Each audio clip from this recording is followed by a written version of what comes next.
Sociology the discipline, এখান থেকে হচ্ছে আমাদের শুরুটা হচ্ছে।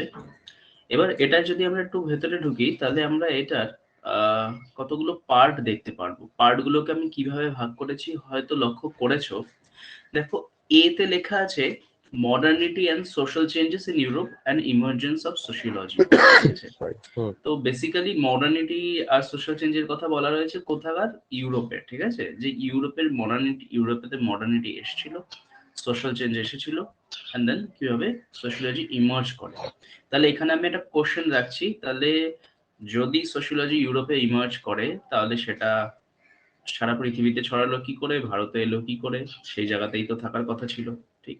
এক, তাছাড়া আমরা যেটা পড়বো সেটা হচ্ছে যে scope of the subject and comparison with other social sciences. Scope means কতটা বিস্তৃত, ঠিক আছে, বাউন্ডারি কতটা আছে এটার, আর তার সাথে অন্যান্য যে সাবজেক্টগুলো তার রিলেশনটা কি আছে। Next, sociology and common sense, অর্থাৎ আমাদের সিলেবাসটা এইভাবেই ভাগ করা আছে। এই ভাগ থেকেই প্রতি বছর দেখতেই পাচ্ছ 10, 20, হার্ডলি 20 এর মধ্যে প্রশ্ন আসে, কিন্তু প্রতি বছর এখান থেকে প্রশ্ন আসে, 10 নম্বর হোক কি 20 নম্বর আসে, কিন্তু প্রতি বছর আসে, ঠিক আছে। এবার আমরাও ঠিক এইভাবেই ভাগ করেই পড়বো। ফার্স্টে modernity and social change in modern ইউরোপটা পড়বো, ইন ইউরোপ পড়বো, মানে যেখান থেকে ইমার্জেন্সও আসবে। তারপরে স্কোপ পড়বো, তারপরে সোশিয়োলজি অ্যান্ড কমন সেন্স পড়বো। দেখো ভালো করে, আমাদের আজকে যেটা লেখা রয়েছে সেটা কিন্তু modernity and social change in Europe and emergence of sociology বলে লেখা রয়েছে। আর আমি তোমাকে বলে দিয়েছিলাম যে এক্স্যাক্টলি কত পেজ অবধি তোমাকে পড়তে হবে, তাই তো? মেবি বলেছিলাম পেজ নাম্বার 29 অবধি, কারণ অত অবধি আমাদের modernity and social changes in Europe and emergence of sociology লেখা রয়েছে। তাই আমাদের প্রাথমিক টার্গেট হচ্ছে আজকে এটা শেষ করা, ঠিক আছে। তো এখানে আমরা কি কি কোশ্চেন ফেস করব সেটা যদি একটু দেখে নিই, যে এখান থেকে 13-14 থেকে আমরা ধরছি, আমরা 13 থেকেই ধরবো। 13 থেকে দেখা যাচ্ছে যে 16টা বাদ দিয়ে, 16 আর 18 বাদ দিয়ে প্রতি বছর অ্যাটলিস্ট 10 নম্বরের প্রশ্ন এসেছে, ঠিক আছে। একদম ফার্স্ট 13তে এসেছিল, দেখাচ্ছে যে sociology emerged in Europe and flourish to begin with on social reforms orientation in the USA. USA এর বিষয়ে জিজ্ঞাসা করেছে যে ইউরোপে ইমার্জ করেছিল, তারপরে ইউএসএ তে কিভাবে ফ্লারিশ করেছে। How did the emergence of industrial society change the family life in Western Europe? Family life কিভাবে চেঞ্জ হয়ে গেছে ওয়েস্টার্ন ইউরোপের, ওকে। How had enlightenment contributed to the emergence of sociology? Enlightenment কি তাহলে আমাদের জানতে হবে, যদি কি জানতে পারি তবে আমরা বুঝতে পারবো যে how enlightenment contributed to the emergence of sociology. Explain how sociology has emerged as a distinct discipline based on rationality and scientific temper. তো তার মানে sociology, if sociology emerged due to rationality and scientific temper, তাহলে এর আগের যে সাবজেক্টগুলো ছিল সেগুলোতে তাহলে সায়েন্স বা র্যাশনালিটি ছিল না, simple, okay. How did the intellectual forces lead to the emergence of sociology? তার মানে there are some intellectual forces যার প্রভাবে সোশিয়োলজি ইমার্জ ঘটেছিল। তাহলে দেখো আমরা না ঢুকেই বুঝতে পারছি যে ইন্টেলেকচুয়াল ফোর্স ছিল, র্যাশনালিটি, সায়েন্টিফিক টেম্পার ছিল, এনলাইটেনমেন্ট ছিল, okay. Discuss the historical antecedents of the emergence of sociology as a discipline. তার মানে এখানে যা যা ছিল সব কটার বিষয়ে জিজ্ঞাসা করছে। তো basically either emergence of sociology reason গুলো জিজ্ঞাসা করে, অথবা মানে সব রিজন গুলো একসাথে জিজ্ঞাসা করে লাইক 2020, আর যে কোনো একটা একটা রিজন ধরে ধরে জিজ্ঞাসা করে। এখন অবধি যে রিজনটা জিজ্ঞাসা করেনি সেটা কিন্তু হচ্ছে ইকোনমিক, কমার্শিয়াল, ফিনান্সিয়াল, সেই যে বিষয়টা। তো আমরা ধরতেই পারি যে সেটা তাহলে এখনো পর্যন্ত আসেনি ইউপিএসসি তে, কারণ ইউপিএসসি ট্রেন্ড সাধারণত দেখেছি যে এক প্রশ্ন কিন্তু রিপিট করে না, ঘুরিয়ে টুরিয়ে দিতে থাকে। তো সেক্ষেত্রে আমরা ধরে নিতেই পারি যে আমাদের ফিনান্সিয়াল বা কমার্শিয়াল ওই রিজনটা, ওই ফ্যাক্টরটা আসতে পারে। তাছাড়া ইউনিভার্সিটি রেভলিউশন বলে একটা ফ্যাক্টর রয়েছে, মেবি সেটাও আসতে পারে, বাট আমরা পড়বো সবটাই, জানবো সবটাই, ঠিক আছে। তাহলে modernity and social change in Europe থেকে শুরু করা গেল। তাহলে এটুকু জিনিস বোঝা যাচ্ছে যে sociology emerged in Europe due to modernity and social changes, and due to that the family system also change. কি করে বুঝলাম? এখানে একটা প্রশ্ন দিয়েছে, how did the emergence of industrial society change the family life in western Europe. তাহলে industrial society, emergence of industrial society যদি is related to sociology, তাহলে তার ফলে ফ্যামিলি লাইফ, ফ্যামিলি স্ট্রাকচারেও চেঞ্জ এসেছিল। যাই হোক, এগুলো ছিল হচ্ছে আমাদের কিছু প্রায়ার নলেজ, যেগুলো কিনা আমরা চ্যাপ্টারটা শুরু করার আগে অন্তত একটা ধারণা করতে পারলাম। Okay, now what is emergence of sociology. Background লেখা রয়েছে, ঠিক আছে। বলছে যে একটা সমাজ যদি পরিবর্তন হতে হয়, ঠিক আছে, একটা সমাজ পরিবর্তন হতে গেলে সেখানে সোশ্যাল স্ট্রাকচারের যে পার্টিকেলস গুলো থাকে বা পার্ট গুলো থাকে, সেই পার্ট গুলো চেঞ্জ হওয়া খুব ইম্পর্টেন্ট। একটা সোশ্যাল সিস্টেম, সেই সিস্টেমটার যদি পরিবর্তন হতে হয়, তাহলে তার যে সোশ্যাল ফাংশনিং গুলো আছে সেইগুলো চেঞ্জ হওয়া খুব ইনএভিটেবল। তাহলে স্ট্রাকচার চেঞ্জ হয়, পার্টগুলো চেঞ্জ হওয়ার ফলে সিস্টেম চেঞ্জ হয়, সেই সিস্টেমের অভ্যন্তরস্থ ফাংশনগুলো চেঞ্জ হওয়ার ফলে। তাই যদি হয়ে থাকে তাহলে দেয়ার আর সাম ফ্যাক্টরস, দেয়ার আর সাম পার্টস, দেয়ার আর সাম ফাংশনস, যার চেঞ্জের ফলে ইউরোপে সোসাইটিতে চেঞ্জ এসেছিল এবং তারপরে সোশিয়োলজি ইমার্জ ঘটেছিল। To understand the emergence of sociology in Europe, we need to appreciate the relationship between society and ideas. Ideas বলতে কি বোঝো? What according to you idea is? Idea is which may be true or may be false. Mm, Hmm? it's If I all am about an talking, if I am talking about philosophical ideas, maybe it's right, maybe it's wrong. But if I am talking about rational ideas, scientific ideas, so basically, if the idea is totally based on scientific methods, then those ideas are true in nature, right? true. In scientific case, it is true because it has been proven beforehand. Yes. There is always a connection between the social conditions of a period and ideas which arise and are dominant in that period. Maybe microphone একটা আওয়াজ আসছে তোমার, ঠিক আছে? Okay. There is always a connection between the social condition of a period and the ideas. So basically they are talking about ideas and the structure of society, how they are interrelated. Just for example, in case of Copernicus and Galileo, we know them very well. What happened with them? কে বলেছিল যে সূর্য পৃথিবীর চারিদিকে ঘোরে না, পৃথিবী সূর্যের Galileo, চারিদিকে ঘোরে? Galileo Galilei. প্রমাণ কে করতে পেরেছিল? আহ ভুলে যাচ্ছি স্যার। কোপার্নিকাস। হ্যাঁ হ্যাঁ। পরিণতি কি হয়েছিল জানা আছে? মানে যিনি না। বললেন, গ্যালিলিও গ্যালিলি বললেন যে পৃথিবী সূর্যের চারিদিকে ঘোরে, সূর্য পৃথিবীর চারিদিকে ঘোরে না। এর পরিণতিটা কি হয়েছিল? এর পরিণতিটা হয়েছিল যে তাকে আহ জেলে পুরে দেওয়া হয়, ঠিক আছে, তাকে শাস্তি দেওয়া হয়। কেন?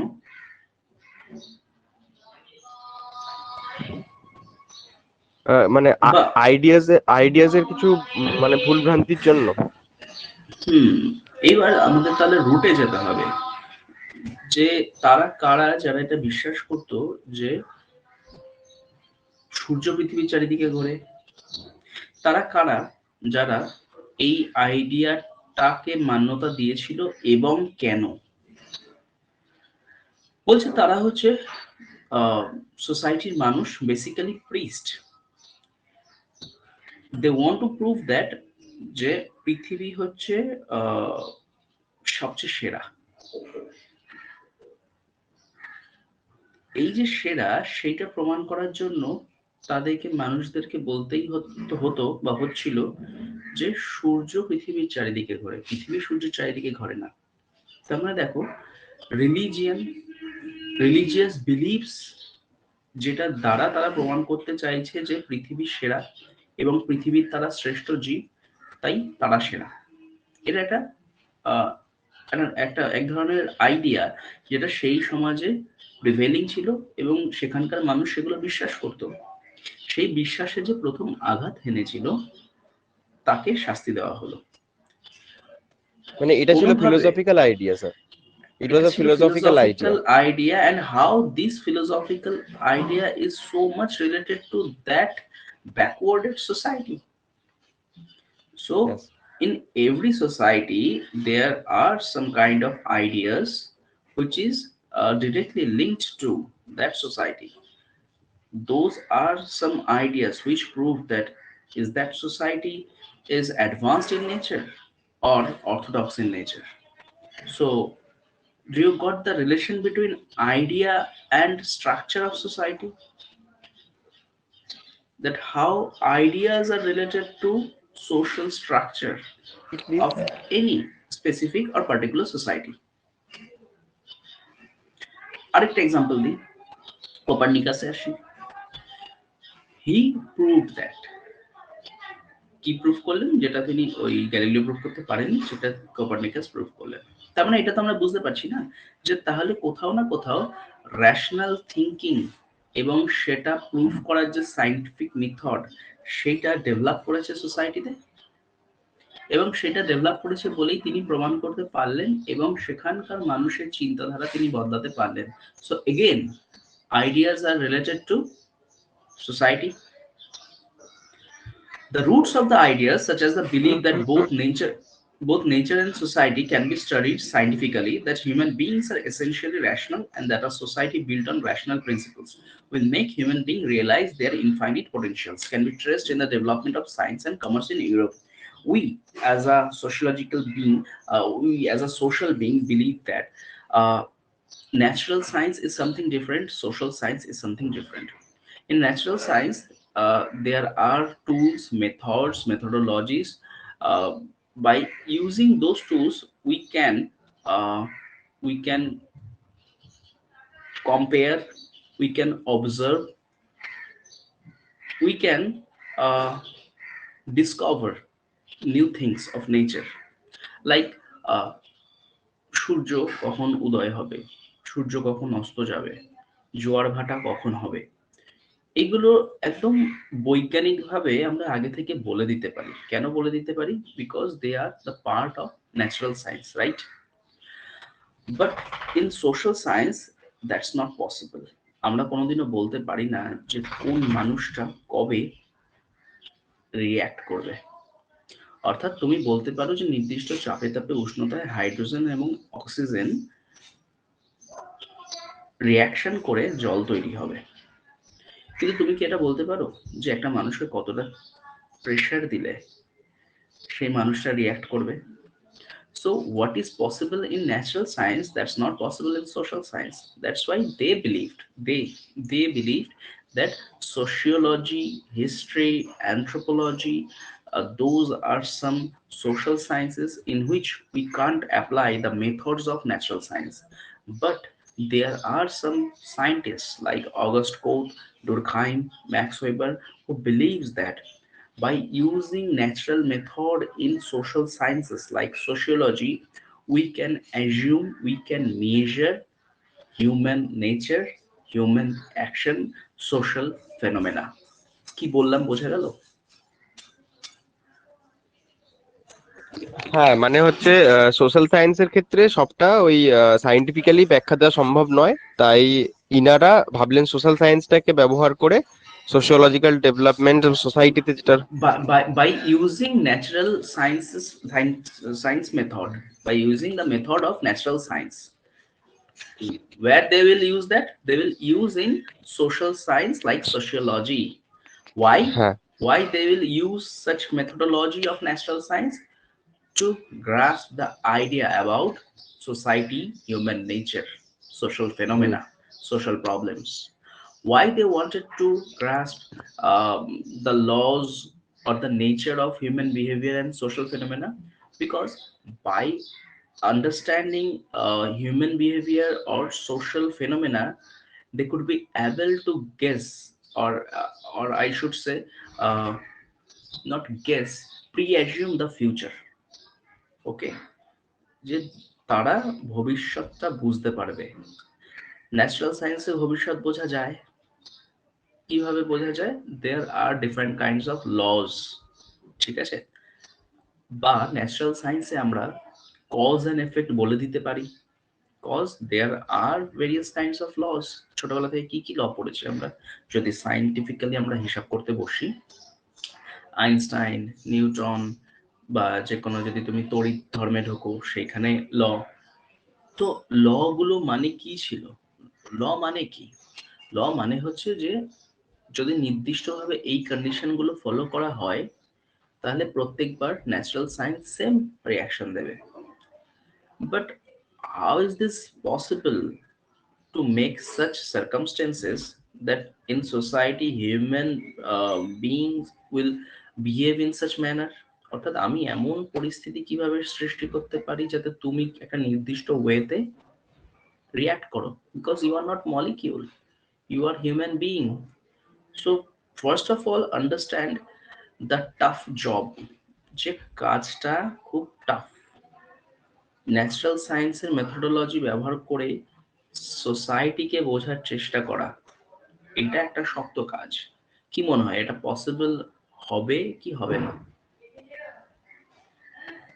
হবে, বাট স্যার এটা লেন্দি প্রসেস, মানে we people will we we have to take can't time to assure understand. we can't assure 100% accuracy. If I am telling that yes, sociology uses the methods of natural sciences, any and every kind of tool sociology use for, like hypothesis, observation, comparison, etc, or questionnaire, interview, statistics, chi-square, everything. But we can't assure 100% accuracy like natural science. That is the main difference between natural science and social science, that we can't assure that that will happen again and again whenever and wherever you will uh, try to test human behavior, or you will try to study any social phenomena. ওকে? কেন? কারণ মানুষ molecule নয়। ওকে? The roots of the ideas, such as the belief that both nature and society can be studied scientifically. So that is the root of idea. New root of idea. A specific root of idea which changes the society's point of view, that human beings are essentially rational, and that a society built on rational principles will make human beings realize their infinite potentials. It is by understanding human beings infinite potentials, that means that human being can uh, assume what will be in future, and that is their main motto, that human beings are basically rational. If they are rational, if they will uh, be able to understand human behavior, then by studying that kind of rational behavior they can assume or predict, they can predict future. Why it is so important to predict the future? What do you think?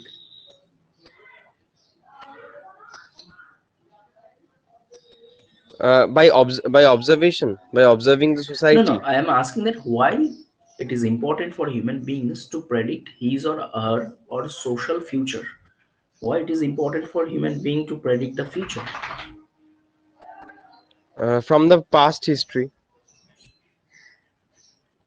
they have observed No, the past so that predict the future, no, I am asking why it is important. to bring the changes in society. Yes, yes, yes, yes. That is the main thing. Okay. We know that history repeats itself, right? We as a human being don't want to repeat that. We want to learn from history. If we really want to learn from history, then we have to study that in rational manner. We have to observe that. We have to understand that. Those are some processes I'm mentioning. Those are the tools I'm mentioning is under the realm of scientific method. So that is very important, that we will observe our history as well as our present in a rational manner to predict our future, to bring change. Okay. uh, Yes,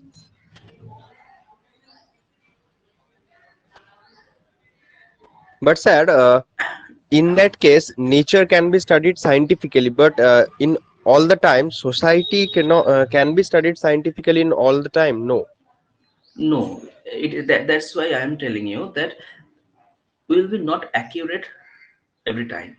Okay, we can predict, we can assume, there should be some hypothesis regarding that, but we can't say that that will happen. Okay. The last line is very important. Can be traced in the development and science and commerce in Europe.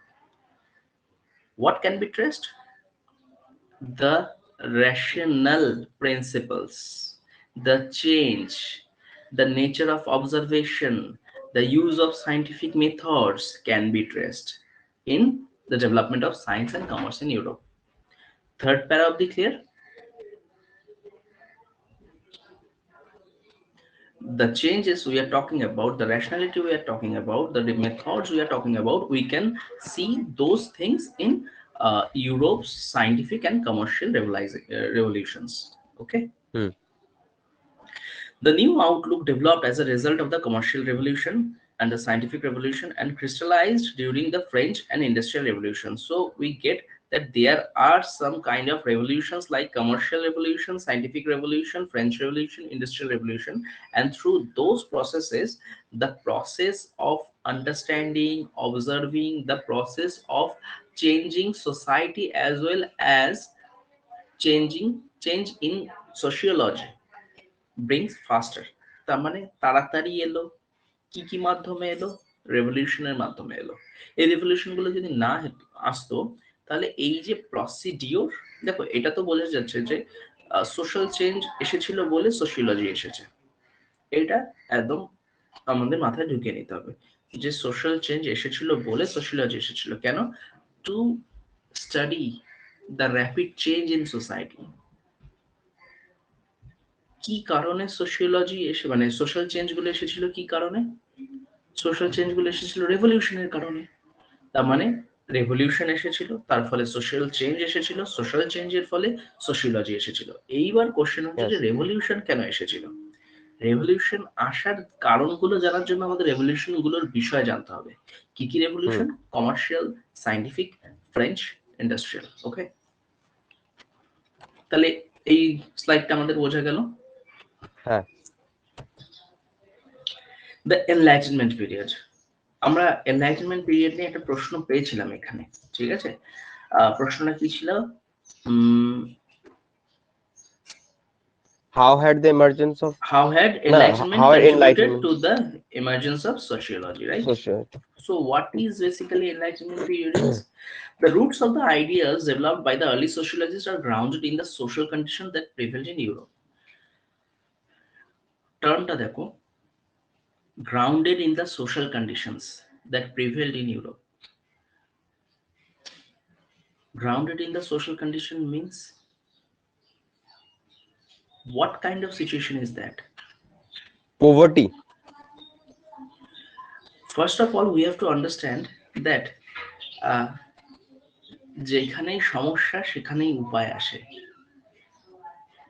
ঠিক আছে, যে তুমি বললে poverty যদি না আসে, তাহলে পভার্টির থেকে বেরোনোর জন্য আমাদের কি কি করতে হবে সেটা আমরা বুঝতে পারবো না। পপুলেশন সমস্যা, তো পপুলেশন থেকে বেরোতে হলে কি কি করতে হবে আমরা বুঝতে পারবো না। তো তার মানে সেই জায়গাগুলোয় সমস্যা ছিল বলেই কিন্তু উপায়গুলো বেরোনো শুরু হয়েছিল। ওকে, তো ওই কারণেই বলছে grounded in the social conditions. কেউ যদি মনে করে যে এই সোশ্যাল কন্ডিশনস গুলো ছিল very positive in nature, no, they are very negative in nature. Negative ছিল বলেই নিউ আইডিয়াস ইমার্জ করেছিল, which is rational. The emergence of sociology as a scientific discipline can be traced to that period of European history which saw such tremendous social, political and economic changes as embodied in the French Revolution and the Industrial Revolution. তাহলে কোন কোন জায়গায় upheavals চলছিল, সেটাকে আমরা বাংলায় বলতে পারি ডামাডোল বা ইংলিশে upheaval। Social sector, political sector, economic sector. Okay, তার মানে একটা সোসাইটি, আমি কি বলছিলাম যে স্ট্রাকচারের কথা, ফাংশনের কথা, সোশ্যাল সিস্টেমের কথা, সোশ্যাল ফাংশনের কথা। তাহলে এইগুলোই তো মেইন জায়গা, সোশ্যাল, পলিটিক্যাল, ইকোনমিক, সেইখানেতেই সমস্যা চলছিল। এবং এইখানেই যে চেঞ্জগুলো আসে সেগুলোকেই আমরা রেভলিউশন বলছি। ফর এক্সাম্পল, পলিটিক্যাল যে চেঞ্জ সেটা হচ্ছে ফ্রেঞ্চ রেভলিউশন, ইকোনমিক যে চেঞ্জ সেটা হচ্ছে ইন্ডাস্ট্রিয়াল রেভলিউশন, ইন্টালেকচুয়াল যে চেঞ্জ সেটাকে আমরা বলবো enlightenment. This period of change in European society is known as the Enlightenment period, as it embodies the spirit of new happening in the French philosophers of the 18th century. Here, we have to understand that the process of French Revolution, economic revolution, industrial revolution, I mean French Revolution, industrial revolution, Enlightenment, those processes are very overlapping in nature. So if we try to segregate them in a thin manner, it is not possible. So they are overlapping in nature. We have to understand them more or less in relation to each other. We can't separate them. For example, due to intellectual revolution, French Revolution happened. Due to scientific revolution, Industrial Revolution happened. On other hand, Industrial Revolution is also economic revolution. So we can't segregate them. First of all, we have to understand that we have to understand them as how they relate to each other, how they uh, affect each other. Okay. This period of change in European society is known as the Enlightenment period, as it embodies the spirit of law happening in the French philosophers of the 18th century. So, first of all, there are some philosophers. Through them, the idea of uh, rationality, the idea of uh, right, the idea of rights, the ideas of sovereignty happened. তাহলে কিছু French philosophers. The Enlightenment period marked a radical change from the traditional thinking of feudal Europe. Now, what is feudal? দেখো feudalটা block লেটারে আছে। It introduced the new way of thinking and looking at reality. Individuals started questioning each and every aspect of life, and nothing was considered sacrosanct, from the church to the state to the authority to the monarch and so on. কি বলছে? একটা change এলো। কোন period এলো? Enlightenment period এলো। কাদের দ্বারা এলো? ফিলোসফার্সদের দ্বারা এলো।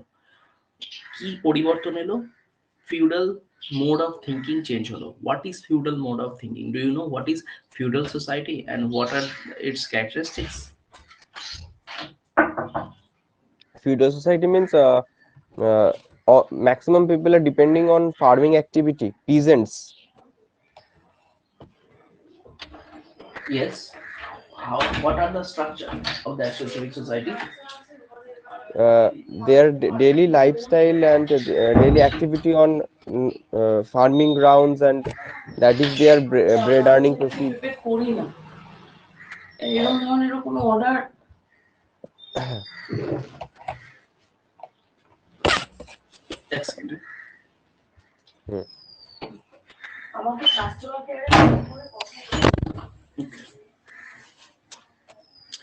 Yes, obviously they depend on agriculture. Is there any specific structure in feudal society? Uh, A triangle structure, basically a triangle structure. Uh, a specific triangle structure. You heard about feudal lord, the term feudal lord or serf?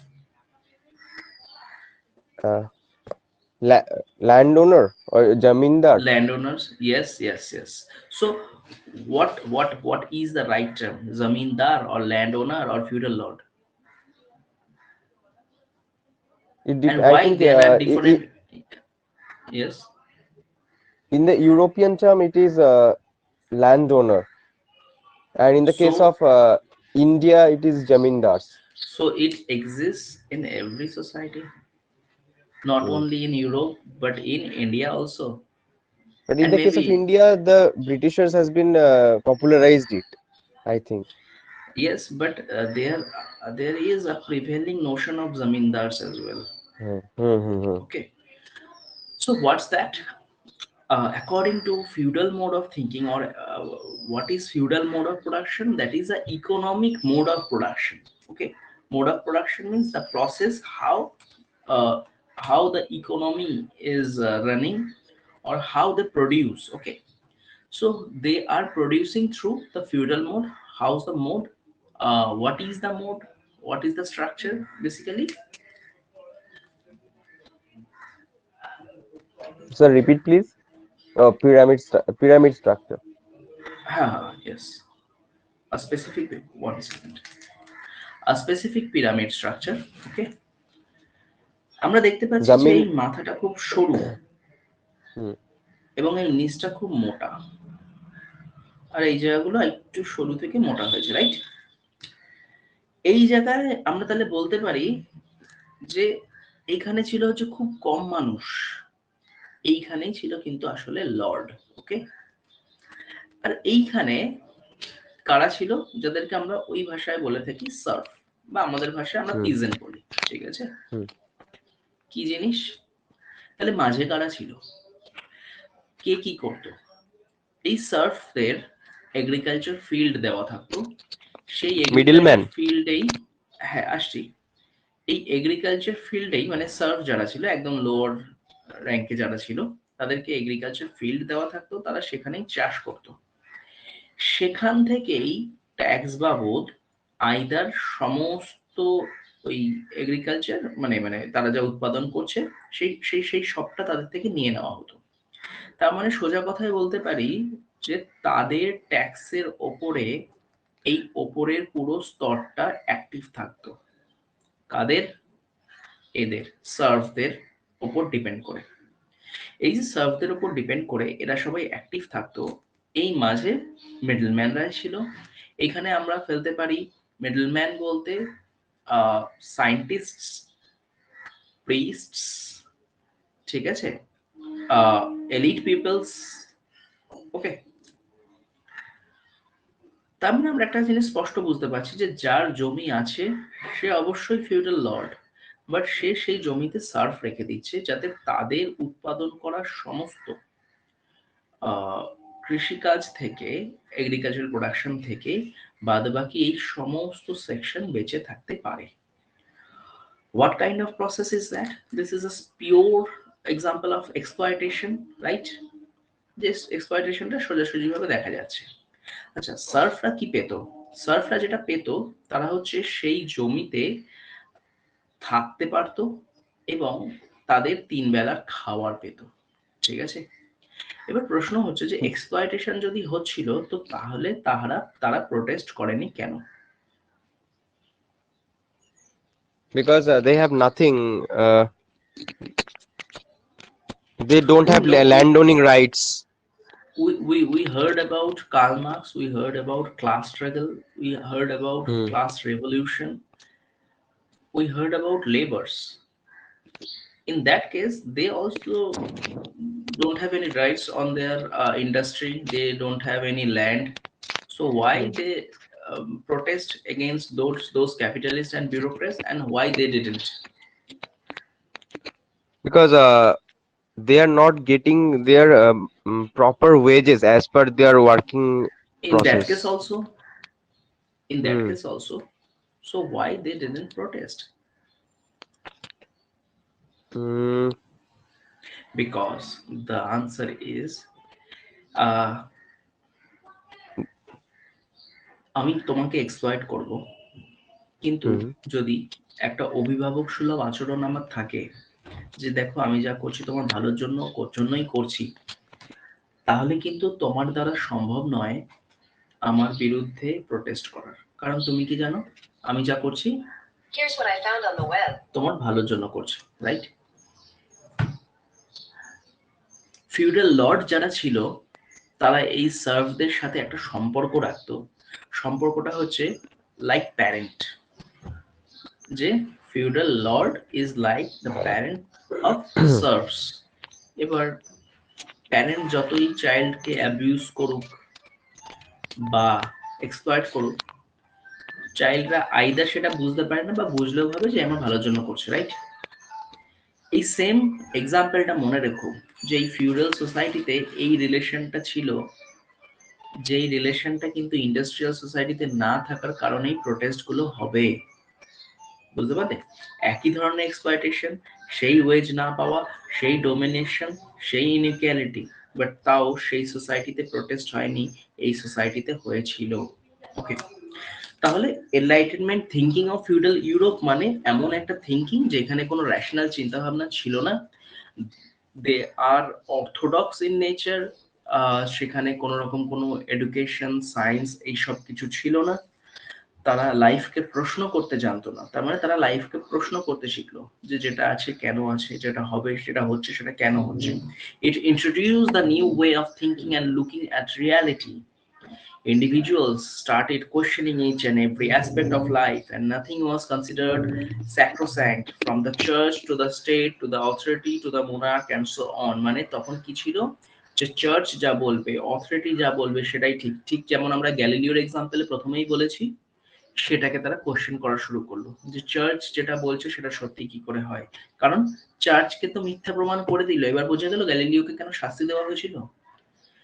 Church, priest, এরা হচ্ছে একদম ক্ষমতার উৎস, যে এরা একদম ঈশ্বর সমান। তো ঈশ্বররা যদি ভুল বলে, তার মানে ঈশ্বরের যদি একটা জিনিস ভুল হয় তাহলে সবই ভুল হবে, অনেক কিছু ভুল বেরোবে। তো ঈশ্বর কখনো নিজের ভুল সামনে আসতে দেবে, দেয়নি। তো সেই কারণে প্রিস্ট বা যে সমস্ত চার্চ ছিল তারা কিন্তু গ্যালিলিওকে আটকানোর চেষ্টা করেছিল। এবার বোঝা গেল তার শাস্তি পাওয়ার কারণ। হুম, অ্যাকচুয়ালি চার্চ বা এরা হচ্ছে মানে they have misguided the society like that way from a long time, but later later on the philosophers And their intention is to exploit them, exploit them, ঠিক but আছে, main later on the reason এটাই ছিল। hmm, hmm. Later on, the emergence of philosophy, somehow the people's actually হয়টা কি, যে সোসাইটির একটা section থেকে শুরু হয়। মানে it's not possible to say that people got scientific intellectuality just like that, ঠিক আছে, যে হঠাৎ করে একদিন সকাল হলো এবং সাইন্টিফিক র্যাশনালিটি পেয়ে গেলাম, এটা কিন্তু এরকম নয়। বিষয়টা কি,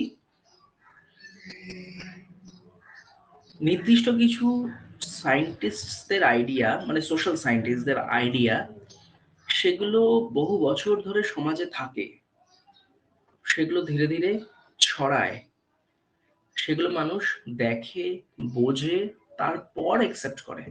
মানে বিষয়টা কিন্তু এতটা সোজা না, বিষয়টা কিন্তু ওই এক রাতের প্রসেস নয়, ঠিক আছে, যে হঠাৎ করে হয়ে গেল, বিষয়টা কিন্তু এতটা সোজা নয়। আমরা হয়তো লাইনটা পড়লাম এইভাবে, যে it introduced the new way of thinking। এই নিউ ওয়ে অফ থিঙ্কিং যে ইন্ট্রোডিউস হচ্ছে, তার প্রসিডিওরটা কিন্তু মাথায় রাখবে অবশ্যই বহু lengthy লং, process। ঠিক আছে, যেটা হুম। বহু বছর ধরে হয়েছিল। ফর এক্সাম্পল, রেনেসা হয়েছিল প্রায় 14th সেঞ্চুরি, হুম। এনলাইটেনমেন্ট হয়েছিল প্রায় 17th সেঞ্চুরি। মাঝের এই 300 বছর ডার্ক এজ, কিচ্ছু হয়নি এই সময়। তাহলে এই সময় এতটা সময় লেগে গেল মানুষকে ওই রেনেসা পিরিয়ড থেকে এনলাইটেনমেন্ট পিরিয়ডে আসতে, ঠিক আছে, তার মানে এত লং প্রসেস। সেই কারণেই বললাম যে আমরা যখন বলি, দেখো ফ্রেঞ্চ রেভলিউশনে আমরা একটা টাইম দিতে পারি, ঠিক আছে, যে 1789 এরকম, ইন্ডাস্ট্রিয়াল রেভলিউশনে একটা টাইম দিতে পারি এই আশেপাশে, কিন্তু আমরা ইন্টেলেকচুয়াল রেভলিউশন বা এনলাইটেনমেন্টের কোনো সময় দিতে পারি না exact, because it's a lengthy and long process. Okay, structure and change in European society, এই ইয়েটা খুব ইম্পর্টেন্ট, এই স্লাইডটা। স্ট্রাকচারের চেঞ্জ গুলো আমরা দেখতে পারবো। The new Europe ushered in by the two revolutions, the French, the industrial, এই দুটো সবচেয়ে বড় এবং মারাত্মক challenge and each every central feature of old Europe. আচ্ছা, এই দুটো এলো এবং সেন্ট্রাল ইউরোপের প্রত্যেকটা ফিচারকে চ্যালেঞ্জ করলো। Classes were recognised, old classes were overthrown, new classes arose. Old classes means the class of serfs, the class of feudal lords, সেই ক্লাসগুলো বদলে গেল, নতুন ক্লাস এলো। কেন নতুন ক্লাস এলো? কারণ নতুন মোড অফ প্রোডাকশন এলো। আগে ছিল যেটা ফিউডাল সোসাইটি, এখন সেটা হয়ে গেল industrial society. Industrial society means we know that bourgeoisie and proletariat, capitalist and laborers. So new class emerged. Religion was questioned. Religion lost its important position. Very important point. Family loyalties gave way to ideological commitments. Family loyalties gave way to ideological commitments. পরিবারগুলোর গুরুত্ব অনেক বেশি ছিল। পরিবারগুলো বলতে পারি আমরা সবকিছুর কেন্দ্রবিন্দু ছিল। ইকোনমিক আইডিয়ার, আইডিওলজির, সেই জায়গাতেও কিন্তু চেঞ্জ এলো, যে কোনো একটা স্পেসিফিক কাস্টম অর নর্ম আমি মেনে আসছি, কারণ সেটা পরিবারের মধ্যে রয়েছে। এই সূক্ষ্ম বিষয়গুলোর মধ্যেও কিন্তু চেঞ্জ এলো। তো এই যে আমরা বললাম না যে ফ্যামিলি প্যাটার্নে কিভাবে চেঞ্জ এসেছিল, এগুলোর মধ্যে কিন্তু এগুলো ঢুকছে, যে তার মানে কি সোসাইটির থেকে ফ্যামিলি প্যাটার্নের ভেতরে সবটা ঢুকে গেছে। এবং শুধু ফ্যামিলি প্যাটার্ন না, marriage pattern, class pattern, caste pattern, সব জায়গা থেকে চেঞ্জ এসেছিল। The position of women changed, sir, very important. Sorry Yes. Sorry to interrupt, just 2 minute দেবেন? আমি একটা ক্যাবটা ওদের বুকটা করে দিই, ওকে জাস্ট ওকে, টু আমি মিনিটস পজ করে দিচ্ছি, পজ করে দিচ্ছি। ওকে, তুমি এটাকে আমাকে আমি জাস্ট মিনিমাইজ, মোবাইলে এটাকে মেসেজ করে দাও, মানে তুমি আমাকে ওকে মোবাইলে স্যার। মেসেজ করে দিও।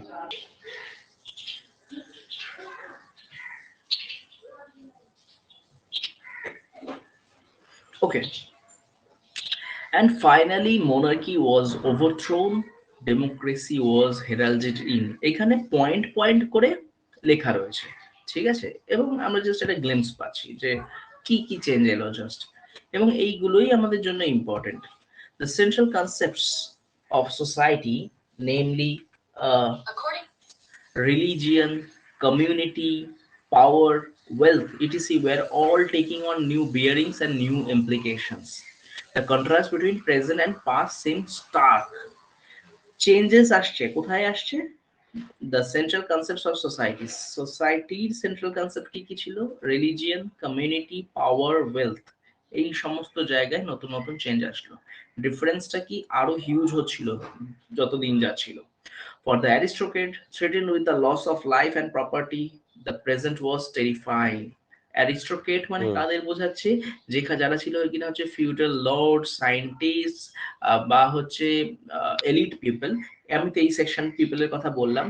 তাহলে এদের মধ্যে তো একটা specific section of people feudal Lord থেকে হয়ে গেল ক্যাপিটালিস্টস।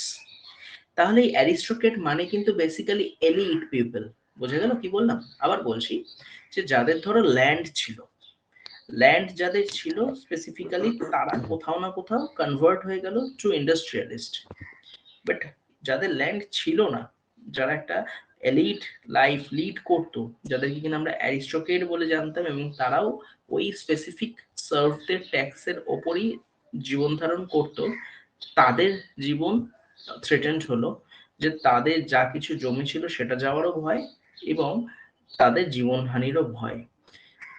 অর্থাৎ আমরা বলতে পারি যে যে সমস্ত প্রিভিলেজড সেকশন অফ পিপল ছিল, তারা কিন্তু সবাই বিউরোক্রেট হতে পারেনি।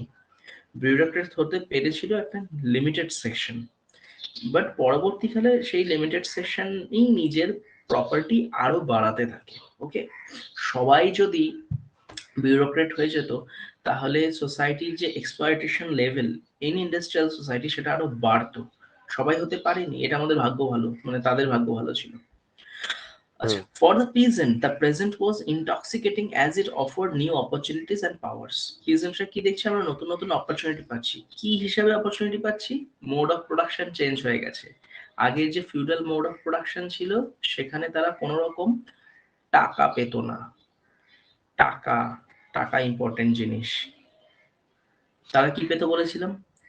থাকতে পারতো, খেতে পারতো, থাকার জায়গা আর খাওয়ার জায়গা। তাই যদি হয়, তারা মনে করে জানো তো, যে থাকার জায়গা আর খাওয়ার জায়গা পায়, সে মনে করে কিনা আমার হাতে যদি টাকা আসে তাহলে আমার সবটা বদলে যাবে, আমি পাওয়ারফুল হয়ে যাব।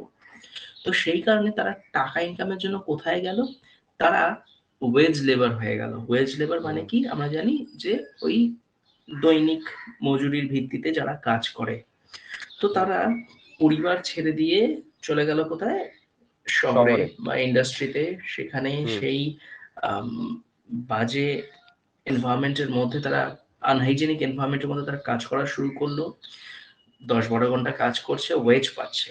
তারা টাকাটা পেয়ে মনে করছে যে না, এবার আমার সমস্যাগুলো আমি মিটিয়ে দিতে পারবো। কিন্তু সেই দেখছে যে ওই খাওয়া বাদ দিয়ে আর কিছু থাকছে না, যে খাওয়ার পরই সেই টাকাটা শেষ। ঠিক আছে? হুম তো এটা হুম জাস্ট আমরা বুলেট হিসাবে পড়লাম, structure and change in European society, এবং এটা আমরা দেখতে পাচ্ছি যে not only family but also economic structure, সবটার বিষয়ে এখানে এক লাইন করে হলেও দেওয়া রয়েছে। এবং হুম আসলে কোথাও না কোথাও আমাদের ইউপিএসসি যেগুলো দেখতে চায় বা জানতে চায়, ওরা কিন্তু এরকম গাল গল্প জানতে চায় না, তারা কোথাও না কোথাও জিসটা জানতে চায়, পয়েন্টটা জানতে চায়। তো সেইটা আমার মনে হয় এখানে খুব ভালো করে দেওয়া রয়েছে। আচ্ছা, Sir, explain me just little bit about that. I don't get it. Family loyalty gave way to ideological commitments. ওকে,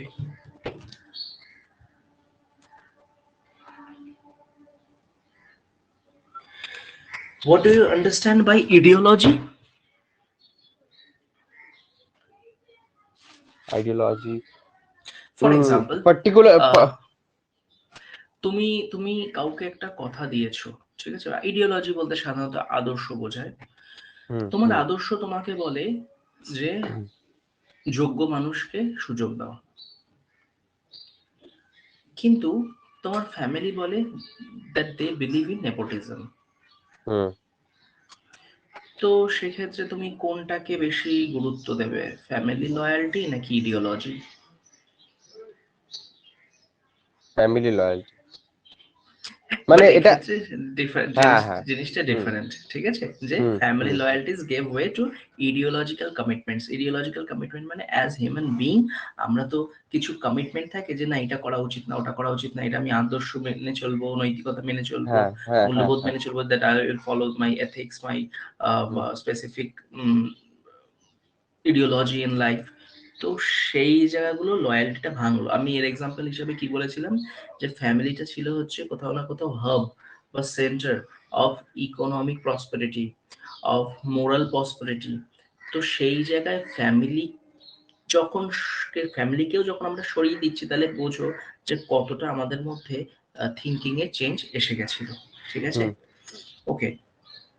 আমি সাধারণত একটা এক্সট্রা পোর্শন রাখি, যেটা নিজের পড়ার জন্য, এবং যেটা সাথে সিলেবাসের তেমন কোনো রিলেশন থাকে না, বাট সেখান থেকে আমরা একটা বেস পাই, ঠিক আছে? সেমনি আমার এই পিডিএফটাতেও এরকম দুটো সেকশন আছে। একটা সেকশন হচ্ছে এই দ্য কমার্শিয়াল রেভলিউশনটা, ঠিক আছে? আরেকটা হুম সেকশন হচ্ছে একদম শেষে রাখা রয়েছে, সেটা হচ্ছে যে ইমার্জেন্সের ফলে সোশিওলজিতে কি কি চেঞ্জ এলো। তো এই জিনিসগুলো তুমি নিজে পড়বে, বুঝবে। যদি বুঝতে না পারো আমি বুঝিয়ে দেবো, দুটো সেকশনই রেখেছি। এবং যেখানে যেখানে আমি এই সেকশনগুলো রাখবো তোমাকে আমি আগে থেকে বলে দেবো, ঠিক আছে, যে এইটা সিলেবাসের সাথে রিলেটেড না বা আসেও না, তুমি জাস্ট নিজের কনসেপ্টটা ক্লিয়ার রাখার জন্য একটু দেখে রেখো। ওকে, ওকে।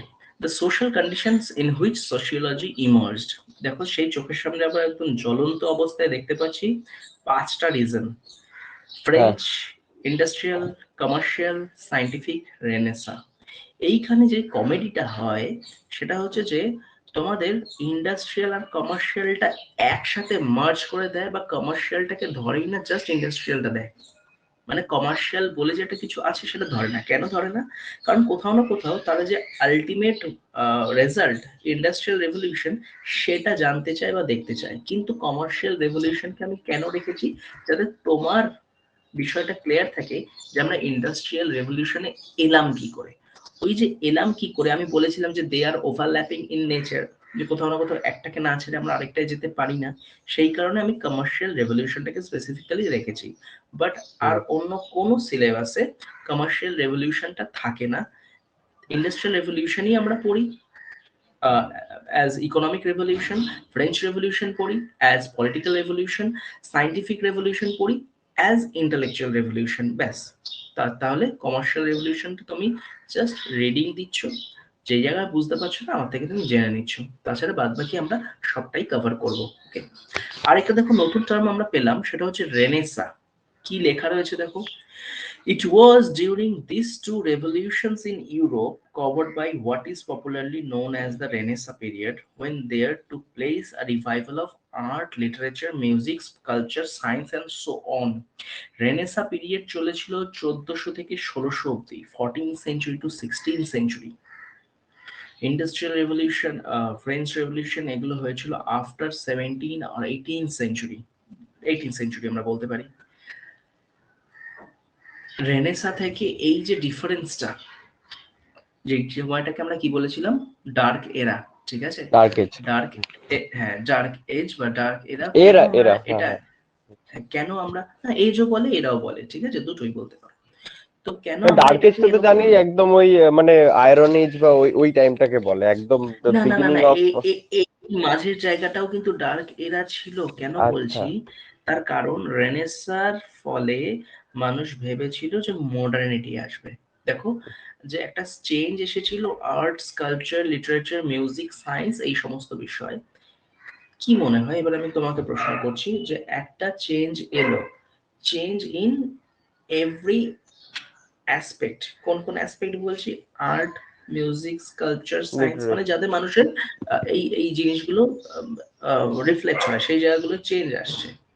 তারপর হঠাৎ করে অন্ধকার যুগ চলে এলো, রিজন কি হতে পারে? মানে সোসাইটির উপর ইম্প্যাক্টের কথা বলছেন? হ্যাঁ মানে, ধরো আমি দেখছি যে তুমি খুব ভালো অঙ্ক করতে পারছো, তুমি 19-এর অঙ্ক একদম চোখ বন্ধ করে করে দিচ্ছ, এক্সপেক্টেড কি, তুমি সায়েন্স নেবে, একদম অঙ্ক হুম মানে ধৈর্য আর করে দিচ্ছ। কিন্তু আমার সাথে তোমার 5 বছর পর দেখা হলো, আমি শুনলাম যে তুমি পড়াশোনা ছেড়ে দিয়েছো। কেন? হুম। রিজন মানে, বিষয়টা বোঝা গেল? কি হ্যাঁ হতে হ্যাঁ, পারে রিজন মানে সোসাইটির ক্ষেত্রে? এক নম্বর হচ্ছে ইকোনমিক ইম্প্যাক্ট, ইকোনমিক অর্থনৈতিক ইম্প্যাক্টে অবস্থা। মানুষের ইন্টেলেকচুয়ালিটির উপর কি সত্যি হ্যাঁ, কোনো আমার প্রভাব আমার পড়ে? আমার বাবা আমার বাবা আমাকে স্কুলে ভর্তি করতে পারেননি বা কলেজে ভর্তি করতে পারেননি, তাই আমার মেধাটা ইউটিলাইজ না, হয়নি।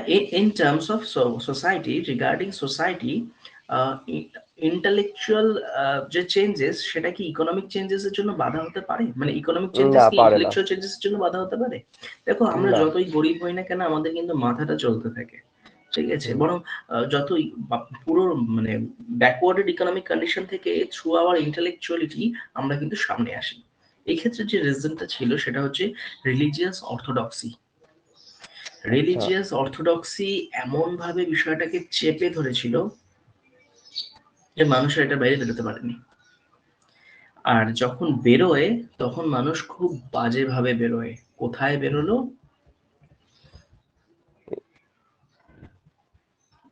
Commercial revolution. রেনেসাতে ওটা ছিল ফ্রেঞ্চে, হুম। ঠিক আছে। ফ্রেঞ্চ। আবার বলছি, রেনেসা আমাকে কি দিয়েছিল, রেনেসা আমাদের দিয়েছিল যে নতুন চেঞ্জ আসছে, আচ্ছে দিন আনে বালে হ্যাঁ টাইপ, ঠিক হুম আছে। হুম। বাট দেখলাম যে সেটা ফেল করে গেল, কেন? রিলিজিয়াস অর্থোডক্সির কারণে। তারপর সেটা 1400 পর এলো, একদম গিয়ে 1800-তে ফ্রেঞ্চে গিয়ে কি এলো, কেন এলো, আসছি। জাস্ট আমরা কমার্শিয়াল আচ্ছা, রেভলিউশনটাকেই এই ইগনোর করবো, হ্যাঁ এই বলো। রিলিজিয়াস অর্থোডক্সিটিটাকে যে আটকে রেখেছে, এটা কি পার্টিকুলার একটা কি দুটো রিলিজিয়াস গ্রুপই এটা করেছে? মানে এটা কি খ্রিস্টিয়ানিটির তখন ক্ষেত্রেই হয়েছে? তখন তখন খ্রিস্টিয়ানিটিই ছিল, এবং হ্যাঁ খ্রিস্টিয়ানিটির অনেকগুলো ভাগ ছিল, যে লাইক হ্যাঁ হ্যাঁ। ক্যাথলিক্স, ক্যাথলিক প্রোটেস্ট্যান্টস, অ্যান্ড হ্যাঁ প্রোটেস্ট্যান্ট। হুম। প্রোটেস্ট্যান্টস, ঠিক আছে।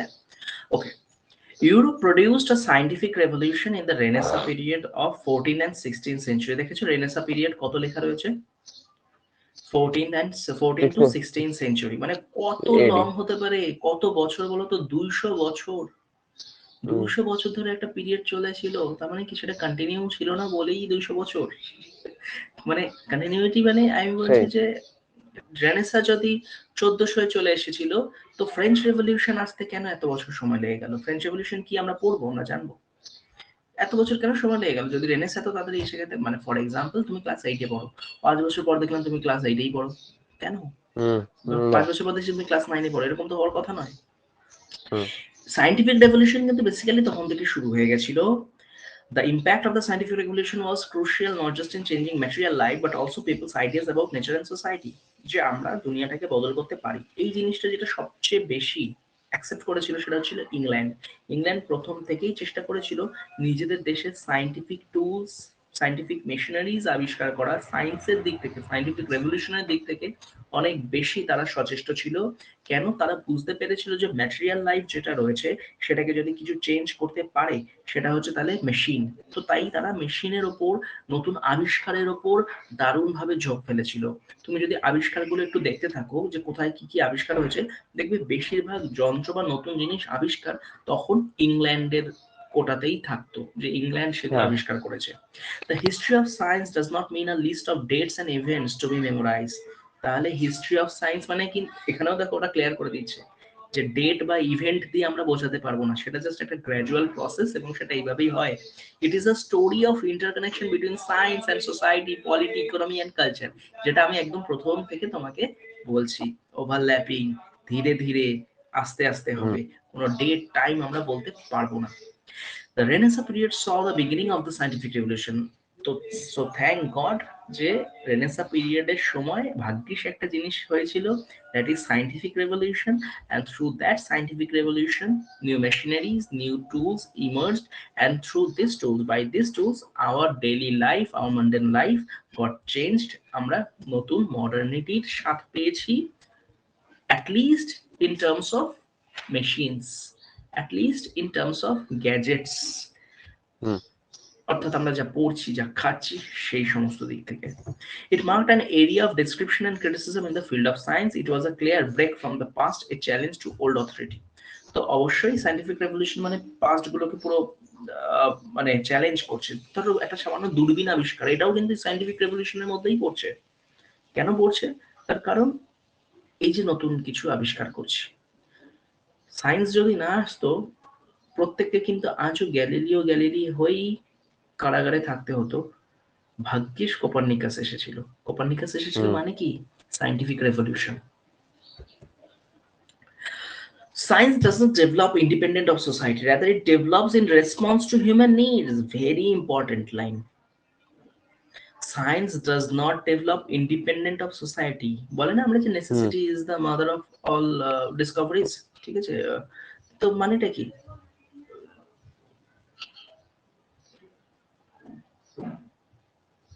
প্রয়োজন ছাড়া আমরা কিন্তু সাধারণত কিছু তৈরি করি না। Science does not develop independent of society, rather it develops in response to human needs. Example, various vaccines were not developed just out of the blue, but out of the necessity to cure diseases. করোনাটাই ধরে নাও, ঠিক আছে, COVID-19. Apart from influencing the physical or material life of society, science is intimately connected with ideas. একদম প্রথমে আমরা idea পেয়েছিলাম যে in every society, any society is totally based on its ideas, not only philosophical but also scientific. Ideas are those things that changes society. Based on ideas, society changes, emerged, flourished, modernized, modified, etc. Apart from influencing the physical or material life of society, science is intimately connected with ideas also. তার মানে শুধুমাত্র যন্ত্রের সাথে যুক্ত ছিল না, science কিন্তু আইডিয়ার সাথেও যুক্ত ছিল। The general intellectual atmosphere existing in society influences the development of science. তার মানে কোথাও না কোথাও সোসাইটিতে সেই নিডটা প্রয়োজন হয়েছিল, সোসাইটির মধ্যে নির্দিষ্ট স্পেসিফিক্যালি সেই আইডিয়াটা এসেছিল, যার ফলে সায়েন্স এসেছে। Similarly, new developments in science can change the attitudes and beliefs in other areas as well. দেখো, সাধারণত আমরা গাড়ি কিনে, মানে 4 চাকা 4 হুইলার কিনে মন্দিরে যাই পুজো দিতে, দক্ষিণেশ্বরে, রাইট? এটা কোন ধরনের বিহেভিয়ার? এটাকে আমরা সাধারণত কালচারাল ল্যাগ বলে থাকি। কি জিনিস না, a 4 wheeler car is a gift by science. বিজ্ঞানের দ্বারা গাড়িটা তৈরি হয়েছে। কিন্তু আমি বিশ্বাস করছি যে আমি যদি মন্দিরে যাই, পুজো করি, তাহলে আমার জীবনের যে বাধা বিঘ্নগুলো সেগুলো কেটে যাবে, তাই গাড়িটাকে আমরা পুজো দেওয়াই। এমনও তো কিছু মানুষ আছে যে তারা এমন সায়েন্সের দ্বারা প্রভাবিত হলো যে তারা ধর্ম, কালচার, বিলিফ এগুলো সমস্ত কিছু পরিত্যাগ করলো। হয় আমরা যেমন দেখেছি যে নাসার বিজ্ঞানীরা তাদের, সরি নাসা না, ইসরো বা নাসার বিজ্ঞানীরা তাদের হচ্ছে মহাকাশযানটা যাওয়ার আগে তারা ঈশ্বরকে প্রণাম করছে, ঈশ্বরের কাছে প্রার্থনা করছে যে তাদের এই লঞ্চটা যেন ঠিকভাবে হয়।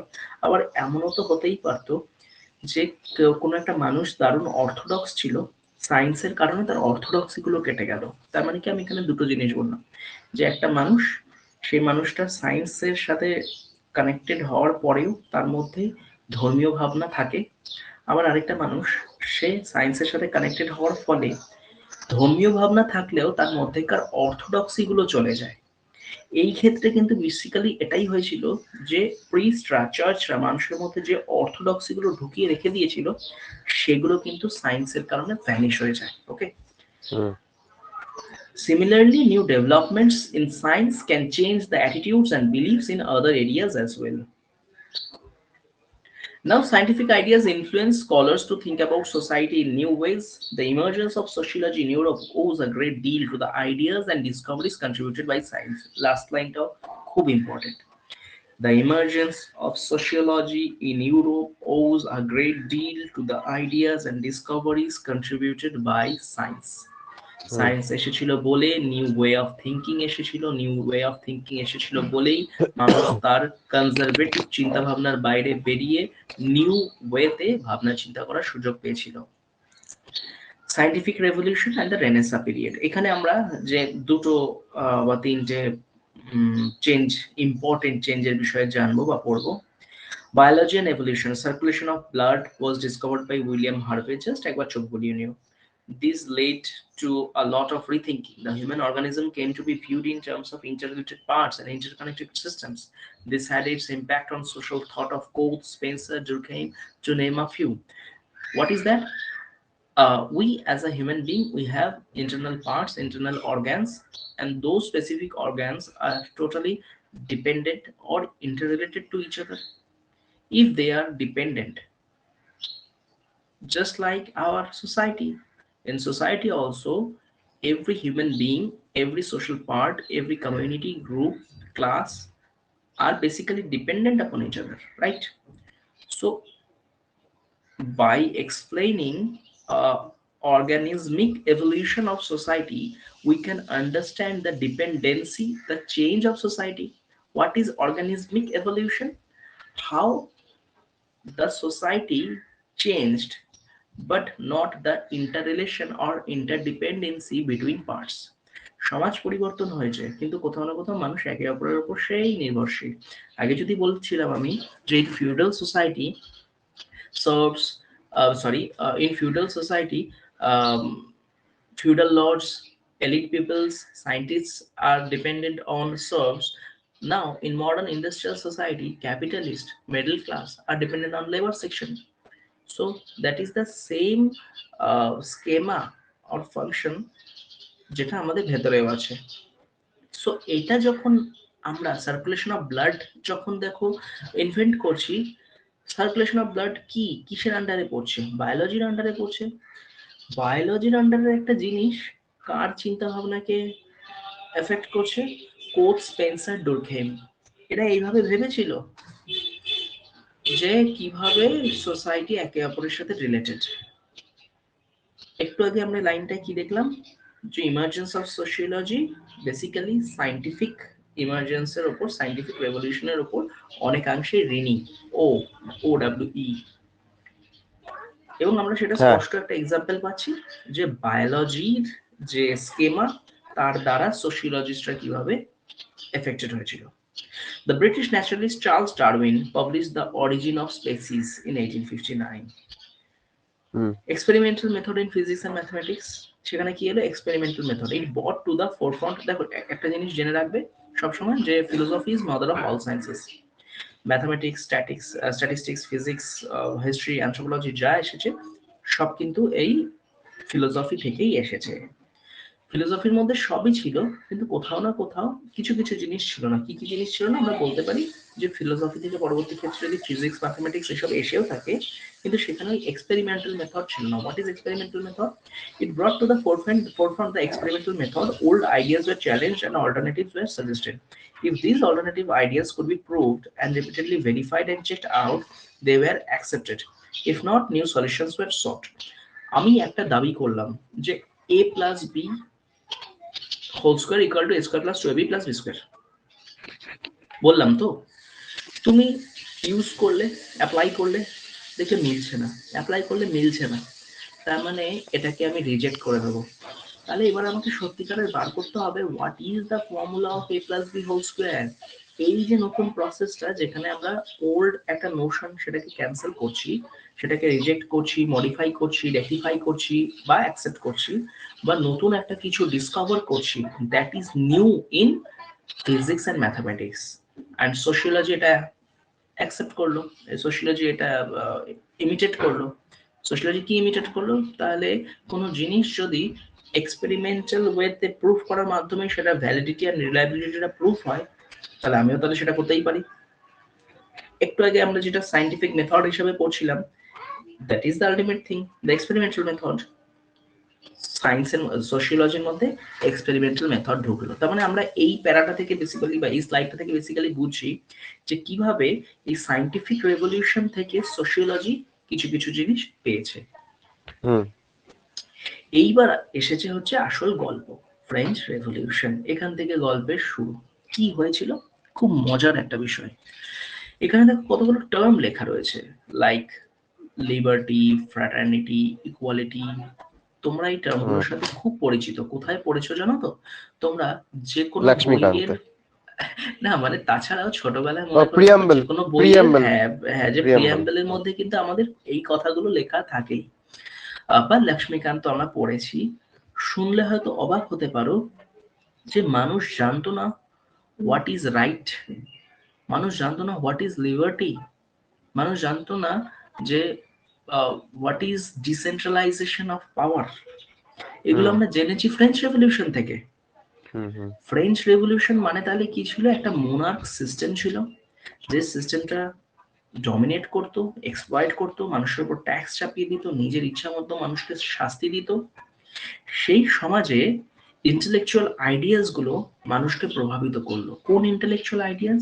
Intellectual ideas from Renaissance period, intellectual idea from enlightenment period. মানে পুরনো এবং নতুন, হ্যাঁ, যে পুরনো এবং নতুন ইন্টেলেকচুয়াল আইডিয়াস গুলো মানুষকে প্রভাবিত করে করে করে বুঝতে শেখালো যে তুমি যে পলিটিক্যাল সিস্টেমের মধ্যে রয়েছো সেটা অ্যাকচুয়ালি ইজ আ মোনার্কি, যেখানে কিনা রাজা নিজের ইচ্ছা মতো সব করে।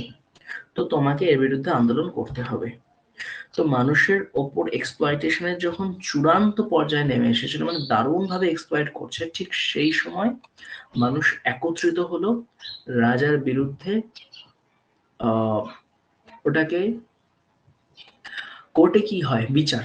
রাজার বিরুদ্ধে বিচারের ঘোষণা করলো। ফার্স্টেই শাস্তি না, রাজার বিরুদ্ধে বিচারের ঘোষণা করলো। এবার দেখো, আমি বারবার বলছি যে যারা শাসন করে তাদের সংখ্যা কি? তাদের সংখ্যা তো মুষ্টিমেয়, একদম সামান্য। আর যারা এক্সপ্লয়েটেড, দেখেছিলেন নিচের ত্রিভুজটা কেমন ছড়ানো ছিল? যে তাদের সংখ্যা অন্য, যে তারা চাইলেই যে কোনো সময় ত্রিভুজটাকে উল্টে দিতে পারে। এইটাই ফার্স্ট হয়েছিল practically in political aspect in French revolution, যে বিপুল সংখ্যক মানুষ এই এক্সপ্লয়টেশনের বিরুদ্ধে প্রটেস্ট করলো। বেসিক্যালি এক্সপ্লয়টেশনটা চূড়ান্ত সীমায় গেছিল কখন? যখন এই সময় ফ্রেঞ্চ রেভলিউশনে একজন রানী মানুষের দারিদ্রতাকে নিয়ে ইয়ার্কি করলো। কি বলেছিল?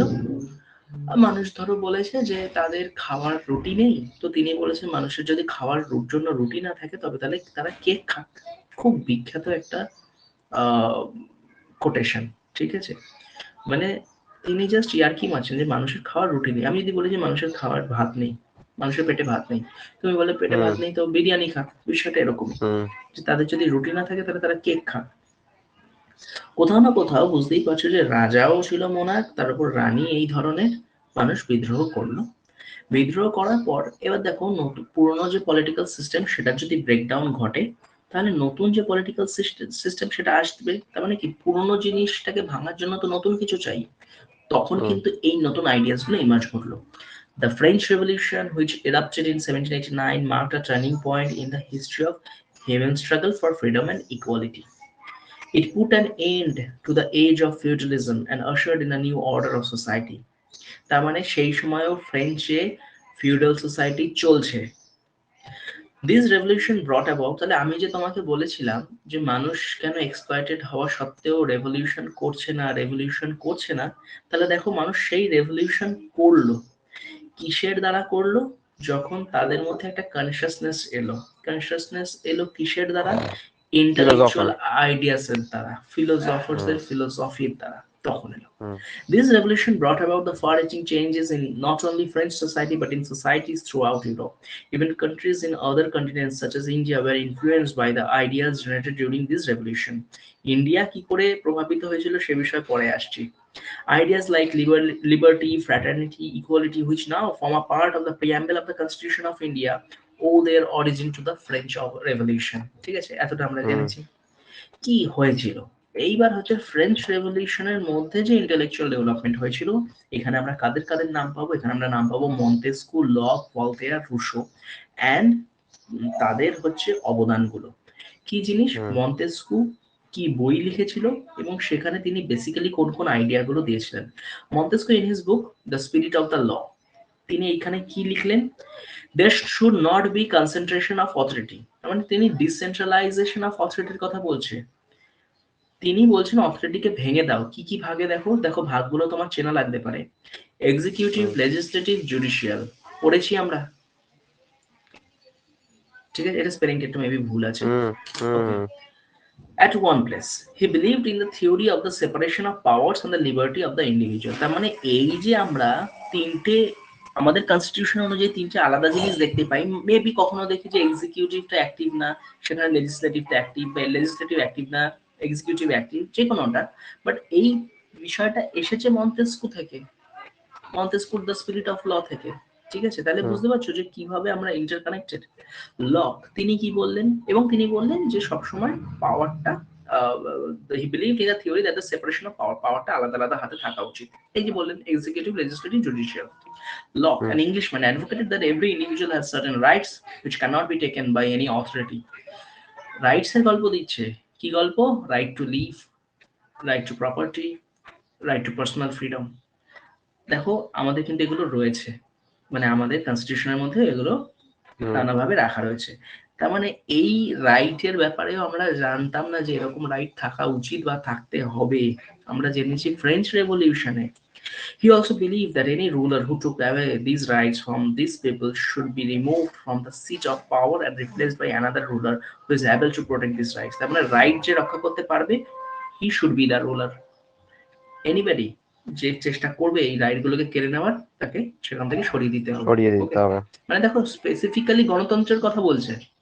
সরিয়ে দিতে মানে কিন্তু ইন ব্লাডি ওয়ে বলছে না, ব্লাডি রেভলিউশনের কথা বলছে না, কিন্তু কোথাও না কোথাও বুঝিয়ে দিচ্ছে যে হোয়াট, মানে গণতন্ত্রের স্বাদ পাচ্ছি প্রথম আমরা। বলছে যারা French philosopher advocated religious toleration and freedom of speech. এবারে এই ফ্রিডমের কিসের বিষয় বলছে? তিনি রিলিজিয়াস টলারেশনের বিরুদ্ধে ফ্রিডম অফ স্পিচের কথা বললেন। He also stood for the rights of individuals for freedom of speech and expression. তাহলে দেখো তখন আমরা ফ্রিডম অফ এক্সপ্রেশন পাচ্ছি। আমরা কিন্তু বেসিক্যালি ফ্রিডম অফ স্পিচ নিয়েই বেশি আগ্রহী থাকতাম। ফ্রিডম অফ এক্সপ্রেশন সেটা কিন্তু আমরা এই ভলতেয়ারের কাছ থেকে জানলাম। রুসো তার বই সোশ্যাল কন্ট্রাক্টে কি লিখলেন? That the people of a country have the right to choose their sovereign. এই যে আমাদের বলি যে India is a sovereign country. Sovereign মানে জানো তো? সার্বভৌম। Nobody can interfere in our issues. Right. তাহলে এই সভরেইনের কনসেপ্টটা আমরা কিন্তু তার থেকে জানছি। He believe that people can develop their personalities best only under a government which is of their own choice, and that's very true. যে মানুষের যে সম্পূর্ণ বিকাশ, যে তোমার যে পার্সোনালিটি, ধরো ধরো ইন কেস অফ আফগানিস্তানের কথা যদি তুমি ভাবো, ঠিক আছে, আফগানিস্তান কোথাও না কোথাও ধরো আফগানিস্তানকে পরিচালনা করছে অন্যান্য বিভিন্ন দেশ। এই এই এই জায়গায় মানুষের পার্সোনালিটি সঠিক বিকাশ কি হতে পারে? না, না তাদের ইন্টেলেকচুয়ালিটি, না তাদের পার্সোনালিটি, কোনোটাই সম্ভব নয়। দেখো একটা জিনিস আমি বোল্ডে লিখেছি, the French middle class was deeply affected by this ideas of liberty and equality. All men were born and remains equal before law. They have a right to choose their government and to resist oppression. Personal liberty becomes a right given to all individuals. Thus, the ideas of liberty and equality put an end to the age of serfdom, despotism, and hereditary privilege found in the old feudal society. আমি তোমাকে আগেও বলেছিলাম যে আমি সাধারণত যা extract করি তা ইগনু থেকে এক্সট্রাক্ট করি। ইগনু ছাড়া সোশিওলজির যদি কোনো স্ট্যান্ডার্ড বুক হয় সেখান থেকে এক্সট্রাক্ট করি, এবং এমনভাবেই আমি এই পিডিএফ গুলো তৈরি করি যে এই পিডিএফটা পড়লে পরেই তোমাকে আলাদা করে আর কোনো স্টাডি ম্যাটেরিয়াল পড়তে হবে না এক্সেপ্ট এনসিইআরটি।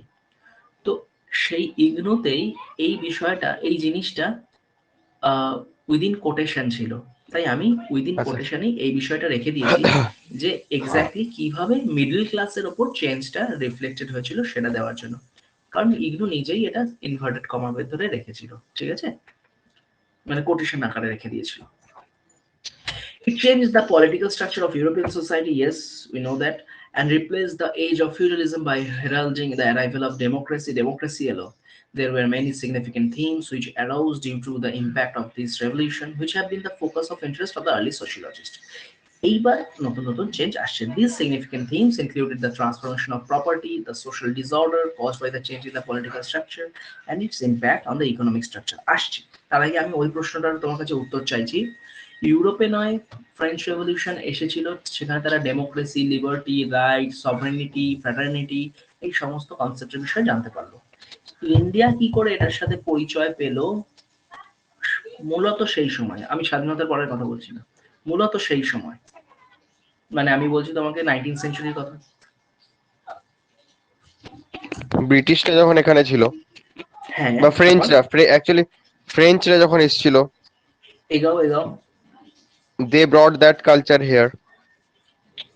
আসলে হয়েছিল কি, এইটা আমরা বলবো western philosophy, due to the introduction of western philosophy the scenario of India got changed, ঠিক আছে, এটা আমরা কি বলবো ওয়েস্টার্ন ফিলোসফি ইমার্জেন্স। ওকে, আচ্ছা, মানে ওকে, ভারতবর্ষে তো সেভাবে মানে ওই ইম্প্যাক্টটা এখানে পড়েছিল এখানের উপরে, কিন্তু না রিজনটাও মানে তাহলে বলে দিই, তাহলে বিষয়টা ক্লিয়ার হয়ে যাবে।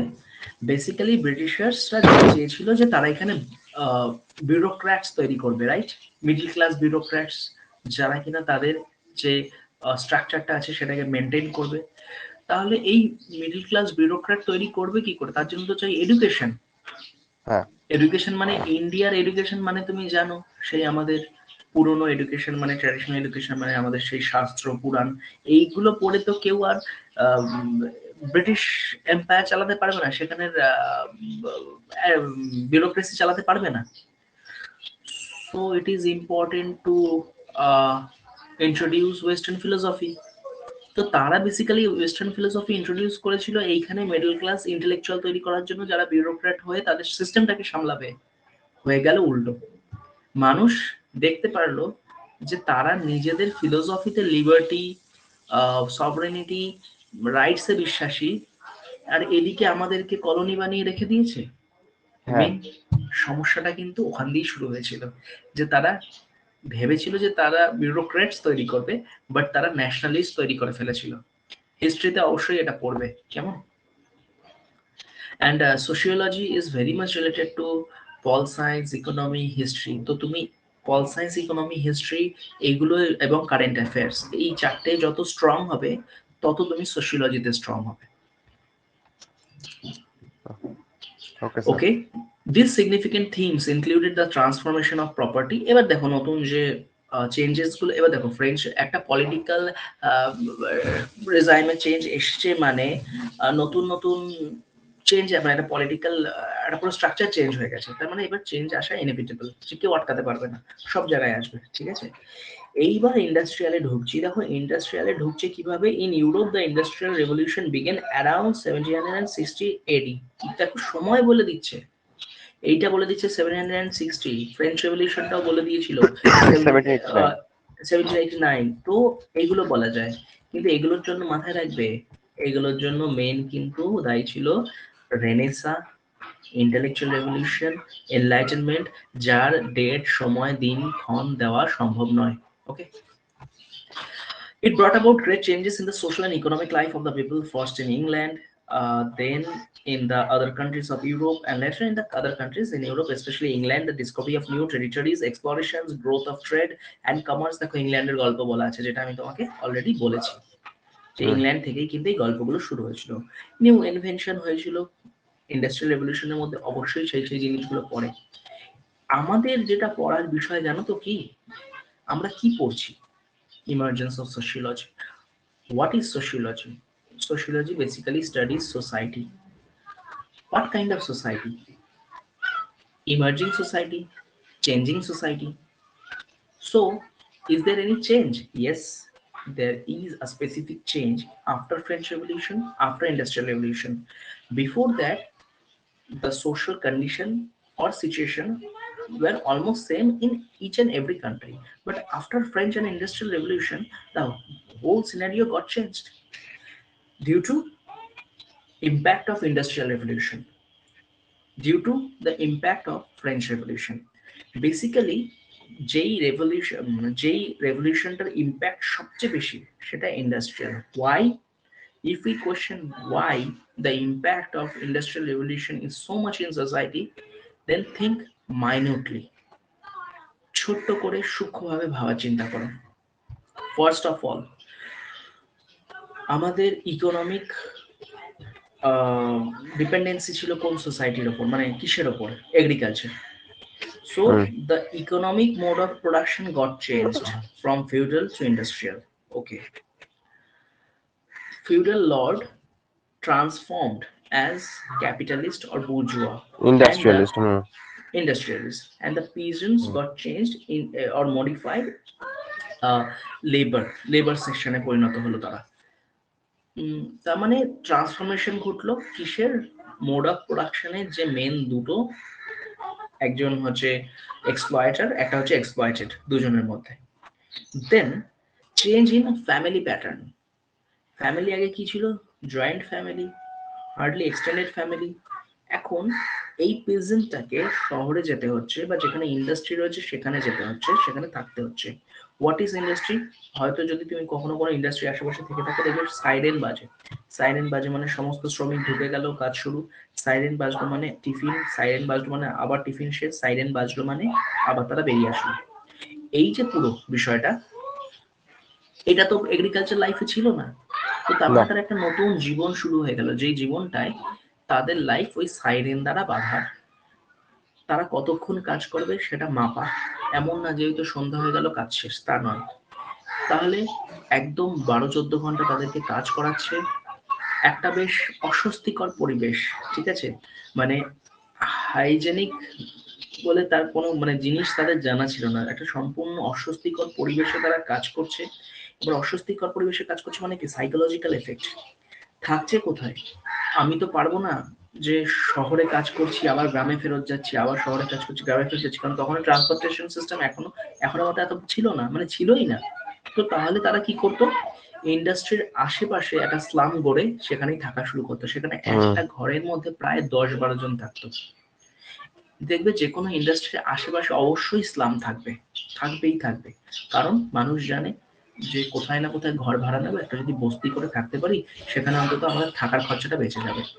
তাহলে ফ্যামিলি সিস্টেম ভেঙে গেল, বাড়ির পুরুষ বাড়ি থেকে বেরিয়ে এলো, বাড়ির নারীদের হাতে ক্ষমতা এলো, ওমেন স্ট্যাটাস কিছুটা বাড়লো, ইকোনমিক কন্ডিশন আরো খারাপ হলো, মানুষ আরো বেশি এক্সপ্লয়েটেড হলো। অর্থাৎ আমি যদি বলি, not only in political aspect, political, moral, ideology, আগে মানুষের যে কানেকশনটা ছিল সেটা ছিল পার্সোনাল রিলেশনশিপ। মানে আমি তোমাকে জিজ্ঞাসা করছি, খবর নিচ্ছি, বিকজ আমার অনেক সময় আছে। ইন্ডাস্ট্রিয়াল সোসাইটিতে এই সময়টা কেউ নেই, সবাই নিজের নিজের কাজেই ব্যস্ত। তাই পার্সোনাল রিলেশনটা পার্সোনাল রইল না, সেটা কোথাও যেন ইম্পার্সোনাল হয়ে গেল। কেন? মানে এখন মানুষের সাথে সময় কাটানোর আর টাইম নেই। ওকে। New class of industrial workers, managers, capitalists emerged বলেছি, laborers found themselves in unhygienic living condition বলেছি, with the increase in production, population started increasing, population বাড়া শুরু হলো, আমি এটা মিস করেছি, population বাড়া শুরু হলো, ঠিক আছে? কেন? কারণ প্রোডাকশন বাড়লো, ঠিক আছে? মানে পপুলেশন বাড়ার কারণটা আমরা শুধুমাত্র প্রোডাকশন বাড়লো মানে বলতে পারি না যে প্রোডাকশন বাড়ছিল তাই পপুলেশন বাড়লো। পপুলেশন চ্যাপ্টারটা যখন পড়বো তখন আমরা এটা আরো বিশদে আলোচনা করব। বাট পপুলেশনটা বাড়লো, rise of population led to মানে মানুষের হাতে মানে প্রোডাকশন বাড়লো মানে মানুষের হাতে টাকাটা আসলো, তাতে তারা হচ্ছে একজন যদি বাচ্চা প্রতিপালন করতে পারতো তার বদলে দুজন কি করারও ক্যাপাসিটিটা। আরো আরো আরো রিজন আছে, যেমন ধরো জয়েন্ট ফ্যামিলি থাকতো, তো তো তখন কি হতো যে মানুষ যে পরিবারের ওপরই সব ডিপেন্ড করছে, তো একাধিক সন্তান সে নিতেই পারে, কারণ বাবা কাকা জ্যাঠা অনেকে রয়েছে, তারা এই সন্তানটাকে মানুষ করে দেবে। তো কোথাও না কোথাও মানে পপুলেশনের রেজাল্টে আমরা শুধু ওই ইনক্রিজ ইন প্রোডাকশনটাই বলতে পারি, ঠিক তার আছে কিছু স্যার, একটা ওটা লিঙ্ক যখন করে। ওই চ্যাপ্টারটা পড়বো ঠিক তখন আছে, বোঝাবো। হ্যাঁ মানে এখানে জাস্ট এক লাইনার হিসেবে ব্যবহার করছে উইথ দ্য ইনক্রিজ ইন হ্যাঁ হ্যাঁ। Production population started hmm increasing, that's right, hmm that's hmm not wrong, but there are different kinds of factors. Okay, rise of population led to increased rate of urbanization. অবশ্যই population বাড়বে, মানুষ আরো বেশি unemployed হবে, unemployed যত হবে ছদ্ম বেকারত্ব বাড়বে। ছদ্ম বেকারত্ব কি? ওই যে গ্রামের দেখবে জমিতে একটা জমি যেটা কিনা দুজনের চাষ করার কথা, ছজন মিলে চাষ করছে, ছজন মিলে সেই জমির উপর নির্ভরশীল, সেটাকে আমরা বাংলায় সাধারণত ছদ্ম বেকারত্ব বলে থাকি। হুম। ইংলিশটা আমার ইনভিজিবল আপাতত পভার্টি। হ্যাঁ হ্যাঁ ইনভিজিবল পভার্টি মেবি বা এরকমই একটা কিছু ছিল, আমি পুরোটা এক্সাক্ট আমার খেয়াল আসছে না। হুম আহ, তার মানে কি যেই জমি থেকে মাত্র দুজনের সংসার চলার কথা, দুজনের লাইভলিহুড চলার কথা, 6 জন রয়েছে, তো অবশ্যই আনএমপ্লয়মেন্ট বাড়বে, আরবানাইজেশন বাড়বে, ইন্ডাস্ট্রিয়ালাইজেশন তো হচ্ছেই, ইন্ডাস্ট্রিয়াল সিটি বাড়ছে।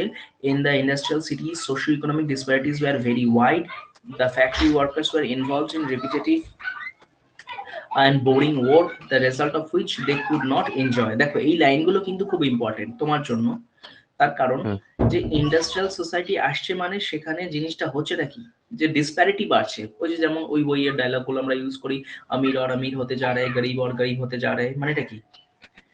যে বড়লোকরা বড়লোক হচ্ছে, গরিবরা গরিব হচ্ছে। এটা কিন্তু বেসিক্যালি তখন থেকে শুরু হয়েছিল যে তারা ক্যাপিটালিস্ট, তারা মুনাফা করে নিচ্ছে এক্সপ্লয়েট করে করে করে। আর যারা গরিব তারা আরো বেশি গরিব গরিব হচ্ছে, তারা মনে করছে যে না এবার লাইফটা সেটেল হয়ে গেল, বাট এক্সপ্লয়টেশন লেভেলটা বাড়ছে। ফর এক্সাম্পল, ধরো আমি তোমার মাইনে করে দিলাম 20,000 টাকা, মাইনে যদি 20,000 টাকা হয় তাহলে জিনিসপত্রের দামে তো বাড়ছে। তা তুমি যদি এটা হুম মনে করো যে না 20,000 টাকা মাইনে, এবার আমি একটা বিশাল করে সংসার সাজাতে পারবো, দ্যাট মিনস ইউ আর রং, তার মানে তোমার কোনো সেন্স নেই। Okay, the factory workers were involved in repetitive and boring work, the result of which they could not enjoy. Okay, I will suggest you Modern Times of Charlie Chaplin. এটা আজকে দেখে নিও, modern Times Charlie Chaplin, ইউটিউবে available, ঠিক আছে।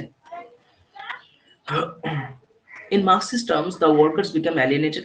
আমি এই পোর্শনগুলো পড়াচ্ছি না, বোঝাচ্ছি না, আমি এক্সপেক্ট করব তুমি মডার্ন টাইমসটা দেখার পর এই জিনিসগুলো একবার চোখ বলাবে, বিষয়টা পুরো ক্লিয়ার হয়ে যাবে। Okay, the impact of industrial society, মানে যে কোনো জিনিস আমি বেসিক্যালি মনে করি যে আমরা পড়ার থেকে যদি বুঝে নিই সেটা আমাদের জন্য বেশি এফেক্টিভ হয়। তো মডার্ন টাইমসটা আমাদের স্পষ্টভাবে চোখে আঙ্গুল দিয়ে দেখিয়ে দিয়েছে যে ইন্ডাস্ট্রিয়াল সোসাইটির প্রকোপটা কত বাজে পড়েছে। Then we will discuss about modern times in every sphere, যেখানে যেখানে আমরা কতক্ষণে সুযোগ স্যার ওটা? পাবো।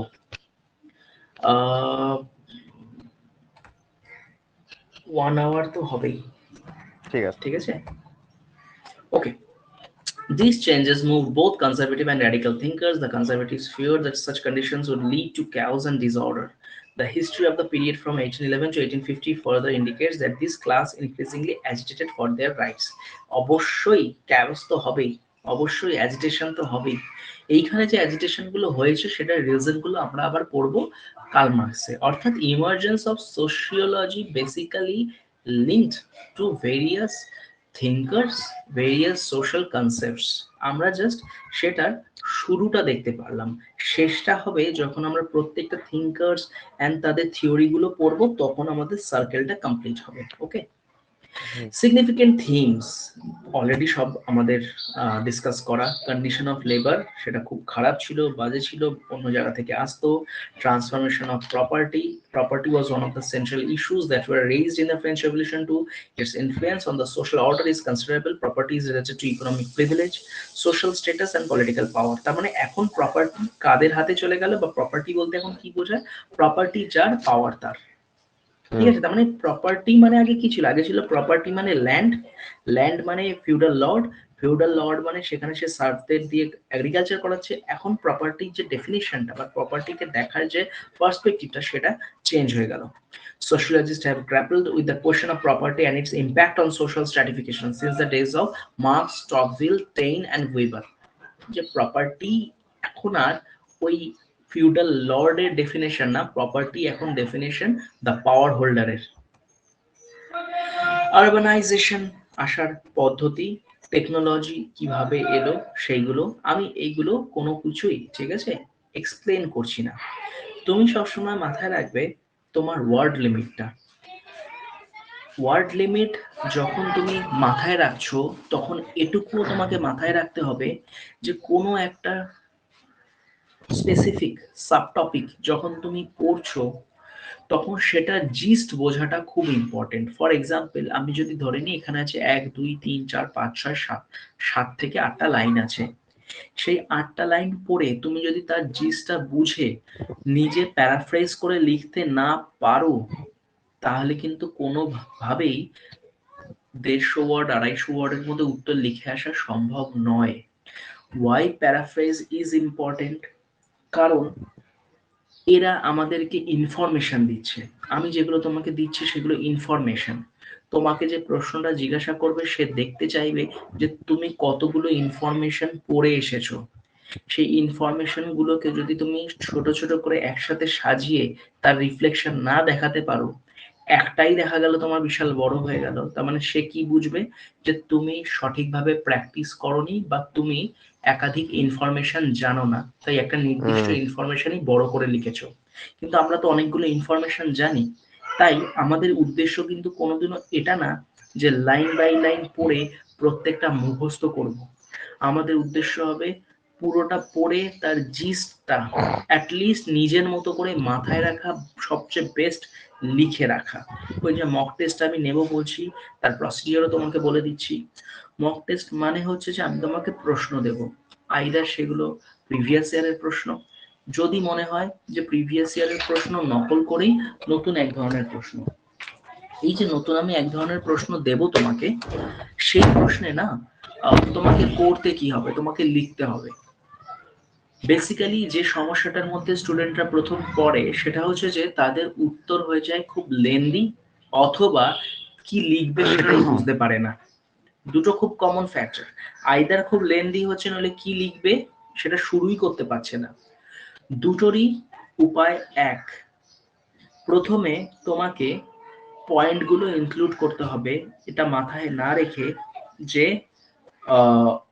তোমার নির্দিষ্ট ওয়ার্ড লিমিট আছে। কেন ওয়ার্ড লিমিট আছে এটা প্রথমত মাথায় রাখতে বারণ করছি, তার কারণ প্রথমত যদি তুমি এটা মাথায় রাখো, তো তুমি তোমার আইডিয়াগুলোকে খাতায় রিফ্লেক্ট করতে পারবে না। আর এই ফেজে তুমি কিভাবে আইডিয়াগুলোকে রিফ্লেক্ট করতে চাও বা করছো সেটা আমার পক্ষে দেখা তোমায় অ্যাসেস করতে সহজ করে দেবে। ঠিক আছে? আমি তোমাকে অ্যাসেস করব কি করে যদি আমি বুঝতে না পারি যে তুমি আইডিয়াগুলো রিফ্লেকশন ঘটাবে কি করে। এবার তুমি আইডিয়া রিফ্লেকশন কিভাবে ঘটাচ্ছ? ইলাবোরেট ওয়েতে। এই যে তুমি দেখা গেল যে লাইনের বাউন্ডারি ওয়ার্ডের বাউন্ডারি না মেনে ইলাবোরেট ওয়েতে নিজের আইডিয়াটা দেখালে যে এই প্রশ্নের উত্তরটা এতটা বড়, তখন আমি তোমায় সাজেস্ট করতে পারবো বা তখন তুমি নিজে বুঝতে পারবে যে এইটাকে এর মধ্যে ইম্পর্টেন্ট কি লাইনগুলো কোনটা, সেইখান থেকে আমরা পুট করে 150 ওয়ার্ডের মধ্যে চলে আসতে পারবো। So it is a process, যেটা এক রাতে হবে না, যেটা আমাদের প্র্যাকটিস করে করে ঠিক করতে হবে। এবং কোথাও না কোথাও এই যে আমি তোমাকে বোঝাচ্ছি, এই বোঝানোটা কিন্তু আসল জিনিস না। তুমি ইউটিউবে যাও, সার্চ করো, একাধিক ইনস্টিটিউট রয়েছে যারা তোমাকে এই জিনিসগুলো আমার থেকেও হয়তো আরো ভালোভাবে, আরো অ্যাডভান্স লেভেলে, আরো অ্যাডভান্স স্টাডি ম্যাটেরিয়াল দিয়ে বোঝাচ্ছে। তাহলে ইউপিএসসি তে কে বোঝাচ্ছে কতটা সেটা ইম্পর্টেন্ট না, আসল ইম্পর্টেন্ট জিনিস হচ্ছে তোমার রাইটিং প্র্যাকটিসটা, এবং ওটার উপরই তোমার নাম্বার। তো রাইটিং প্র্যাকটিসটা এমন ভাবে হবে যে তুমি যেটা আইডিয়াস গুলো পেয়েছো সেই আইডিয়াসটা যাতে রিফ্লেকশন ঘটাতে পারো, এবং সেটা আমি ইভ্যালুয়েট করে দেবো। এই প্রসেসে যদি আমরা না ঢুকতে পারি, তাহলে ইউটিউবের সমস্ত ভিডিও বেকার, তোমার খাটনি বেকার, আমার খাটনি বেকার। এই কারণে মকটা আমরা দেব খুব মানে ডেডিকেশনের সাথে এবং স্যার আমি একটা জিনিস জিজ্ঞেস করছি। পড়াশোনা করে। উম, হ্যাঁ, বলো। হ্যাঁ, মনে করুন ইউপিএসসি, আমি মানে জাস্ট এটা বেসিক আমার মানে আন্ডারস্ট্যান্ডিংটা আমি জানতে চাইছি বলে এই কোশ্চেনটা করে জিজ্ঞেস করছি। মনে করুন হুম। কোশ্চেন দিল ইউপিএসসি যে tell us something about industrial revolution. Okay. এবারে আমি তো ওই ওয়ার্ড লিমিট 10 নম্বরের কোশ্চেন 150 ওয়ার্ড, আমি তো আর হুম। হিস্ট্রি লিখতে বসবো না পুরো একদম রাইট, প্যারাগ্রাফ করে রাইট। করে। এখানে স্মার্টলি অ্যান্সারটা দিতে হবে, কিন্তু হুম। তার মধ্যে যেন ইনফরমেশনও থাকে। রাইট। আবার এবারে ইউপিএসসির প্যাটার্ন এই যে এই জিনিসগুলো দেখুন, এই জিনিসগুলো তো ফিক্সড, মানে ইন্ডাস্ট্রিয়াল রেভলিউশন ওয়ার্ল্ড হিস্ট্রিতে একবারই এগুলো হয়েছে। যেটাকে আমরা বলি যে স্ট্যাটিক পোর্শন, হ্যাঁ যে স্ট্যাটিক। এবারে এগুলো এটার স্ট্যাটিক সাথে আছে। এরকম ধরনের স্ট্যাটিক পোর্শন যে থাকে তার সাথে কি কারেন্ট অ্যাফেয়ার্স এর কোনো লিঙ্ক করাটা কি স্মার্ট ওয়ার্ক না হবে না ডাল ওয়ার্ক হবে? না না না না না না, আমি তোমাকে এক্স্যাক্টলি বলে দেবো যে কোন জায়গায় স্ট্যাটিক, মানে কোন জায়গায় কারেন্ট অ্যাফেয়ার্স ঢুকবে।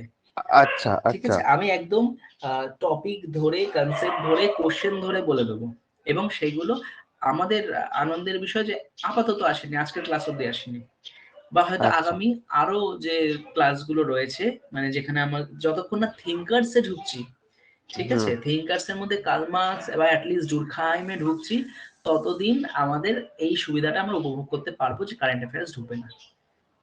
আচ্ছা। ঠিক আছে, আমি একদম এক্স্যাক্টলি কিন্তু তোমাকে পয়েন্ট আউট করে বলে এবারে দেবো। কোশ্চেন যদি এরকমও কি, মানে আমি জানি না, মানে বলছি আমি জাস্ট থটস আমার, যে কোশ্চেন হুম যদি হুম এরকম করে যে ইন্ডাস্ট্রিয়াল রেভলিউশনের হুম আফটারমাথ হুম হচ্ছে ইন্ডিয়াতে তার ইম্প্যাক্ট কি, বা হুম হুম এখন হুম গত 50 বছরের ইন্ডিয়ান হিস্ট্রিতে, মানে ইন্ডিয়ার পার্টটার কথা বলছি আমি, হুম ইন্ডিয়ার হুম পার্টটা হুম এরকম হুম কোশ্চেন হুম কি আসে? মানে ট্রিকি কোশ্চেন? ট্রিকি কোশ্চেন আসে, কিন্তু কোথা দিয়ে আসে বলে দিচ্ছি, তোমাদের যে সেকেন্ড পেপারের সেকেন্ড হ্যাঁ। পার্টটা রয়েছে সেইখানে কি প্রশ্ন আসে। তুমি যে প্রশ্নটা বলছো সেটা basically related to static portion with the dynamic portion. Static portion hmm. Dynamic portion relate করে থিঙ্কার্সদের বাইরে সাধারণত আসে না। আচ্ছা আচ্ছা আইদার আচ্ছা। জিজ্ঞাসা করে পুরোপুরি কারেন্ট অ্যাফেয়ার্স ডাইনামিক রিলেটেড, অথবা জিজ্ঞাসা করে স্ট্যাটিকটাকে স্ট্যাটিক হিসাবে। এই যে আমরা আগামী দিনে যেই কনসেপ্টগুলো পড়বো, for example sociology the discipline, research methodology, sociology as science বা সাইন্টিফিক মেথড, এই জায়গাগুলো আমাদের নাম্বার তোলার জায়গা। কেন নাম্বার তোলার জায়গা? কারণ এই জায়গাগুলো এতটাই স্ট্যাটিক যে এখান থেকে কোনো রকম মাথা চালানোর দরকারই পড়ে না। তুমি যদি একটা নির্দিষ্ট উত্তর রেডি করে যাও, এক্সাম হলে তুমি সেটাই লিখে দিয়ে আসতে পারবে। হ্যাঁ। এটা এতটাই সুবিধা। কিন্তু এই যে নির্দিষ্ট উত্তর রেডি করবে, সেই রেডি করার প্রসেসটাই হচ্ছে এই মক। তাই যেইখানে তুমি মানে যেই প্রশ্নটা করলে, এটাকে সাধারণত আমরা বলি কনসেপচুয়াল কোশ্চেন। কনসেপচুয়াল কোশ্চেনের জায়গা যখন আসবে, সেখান থেকে শুধু কনসেপচুয়াল কোশ্চেনই আসে। ফর এক্সাম্পল, প্রশ্ন এরকম আসে, ধরো ডুইখেমের একটা সুইসাইডের এক্সাম্পল, সুইসাইডের থিওরি আছে, সেখান থেকে কি প্রশ্ন আসে যে ডুরখাইমের সুইসাইডের এই থিওরিটা ইন্ডিয়ার জন্য কতটা অ্যাপ্লিকেবল, লে হালুয়া। বাহ। ঠিক আছে, এই এই এই জায়গা থেকে খুব আমরা বেসিক, তখন ওই মোটামুটি ডাইনামিক খুব কোশ্চেনে বেসিক। ঢুকছি। হ্যাঁ, এবার তখন তখন হচ্ছে আমি মানে এক্স্যাক্টলি তোমাকে থিওরি ধরে, থিঙ্কার ধরে, কনসেপ্ট ধরে, প্রশ্ন ধরে বলে দেবো যে কোথায় কোন প্রশ্ন এসেছে, আসতে পারে, এবং তার উত্তর কিভাবে কিভাবে লেখা যেতে পারে। তো এইগুলো কিন্তু আমাদের অ্যাকচুয়ালি এনজয়ের জায়গা। এই যে আমরা এখানে ইমার্জেন্সি আছি বা যেখানেই আছি, এনজয় করার জায়গা। কেন? এখানে শুধু উত্তর রেডি করা, পরীক্ষা দেওয়া, সেটাই লিখে দিয়ে চলে আসে, এবং এই লেখার প্রসেসটাই মকের মধ্যে দিয়ে আমরা কমপ্লিট করব। ঠিক আছে, হুম। হুম। ওকে। Okay sir.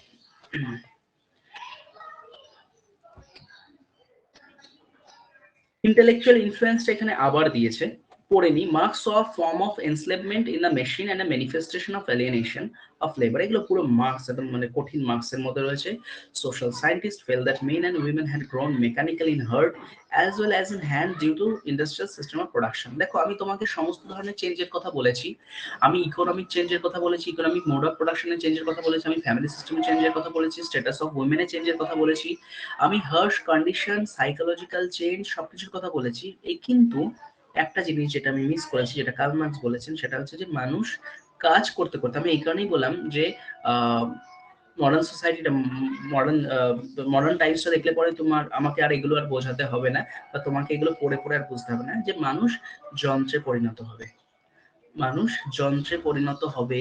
এই যে মানুষ যন্ত্রে পরিণত হচ্ছে, যেখানে কিনা গ্রামে তারা থাকতো, তাদের মধ্যে ভালো সম্পর্ক ছিল, মানুষের থেকে মানুষের যে ইন্টারাকশন, ইন্টার রিলেশনশিপ গুলো দারুণ ছিল, সেখান থেকে আমরা হয়ে গেলাম ফাস্ট, র্যাট রেস, হুম। আমাদের মধ্যে কোনো সময় নেই একে অপরের সাথে ইন্টারাক্ট করার। আমাদের ইন্টার রিলেশনশিপ গুলো তৈরি হয় based on our specific need. এইগুলোকে স্টাডি করবে sociology, because sociology studies what, social change. আর এই ধরনের র্যাপিড চেঞ্জ সোসাইটিতে আর কখনো ঘটেনি, যেটা ইন্ডাস্ট্রিয়াল রেভলিউশনের ফলে ঘটেছিল। আবার বলছি, অনেক ধরনের সোসাইটি আছে। কি কি সোসাইটি আছে জানো তো? ফার্স্টে আমাদের ছিল হচ্ছে, according to Karl Marx, primitive communism. তারপরে এলো হচ্ছে স্লেভ সোসাইটি, তারপরে এলো হচ্ছে ফিউডাল সোসাইটি। এতগুলো তো সোসাইটি এসেছে না? একদম প্রথমে সোসাইটিতে আমরা ছিলাম হান্টার্স অ্যান্ড গ্যাদারার্স, তারপরে আমরা এগ্রিকালচারাল হলাম, হান্টার্স অ্যান্ড গ্যাদারার্স, প্যাস্টোরাল সোসাইটি, তারপর স্লেভ সোসাইটি, ফিউডাল সোসাইটি, এই যে এত সোসাইটি, সেইখানে এত চেঞ্জ আসেনি, তার ফলে সোশিয়োলজি আসেনি। যেই সোসাইটিতে এত চেঞ্জ এলো, র্যাপিড চেঞ্জ এলো, মানুষই বদলে গেল, মানুষ জন্তু বা যন্ত্রে পরিণত হলো, এটাকে স্টাডি করার জন্য একটা নতুন বিজ্ঞানের প্রয়োজন ছিল, সমাজের বিজ্ঞান, দ্যাট ইজ সোশিয়োলজি। ক্লিয়ার এতটা? এইখানের এই লাইনগুলো খুব কিন্তু ইম্পর্টেন্ট।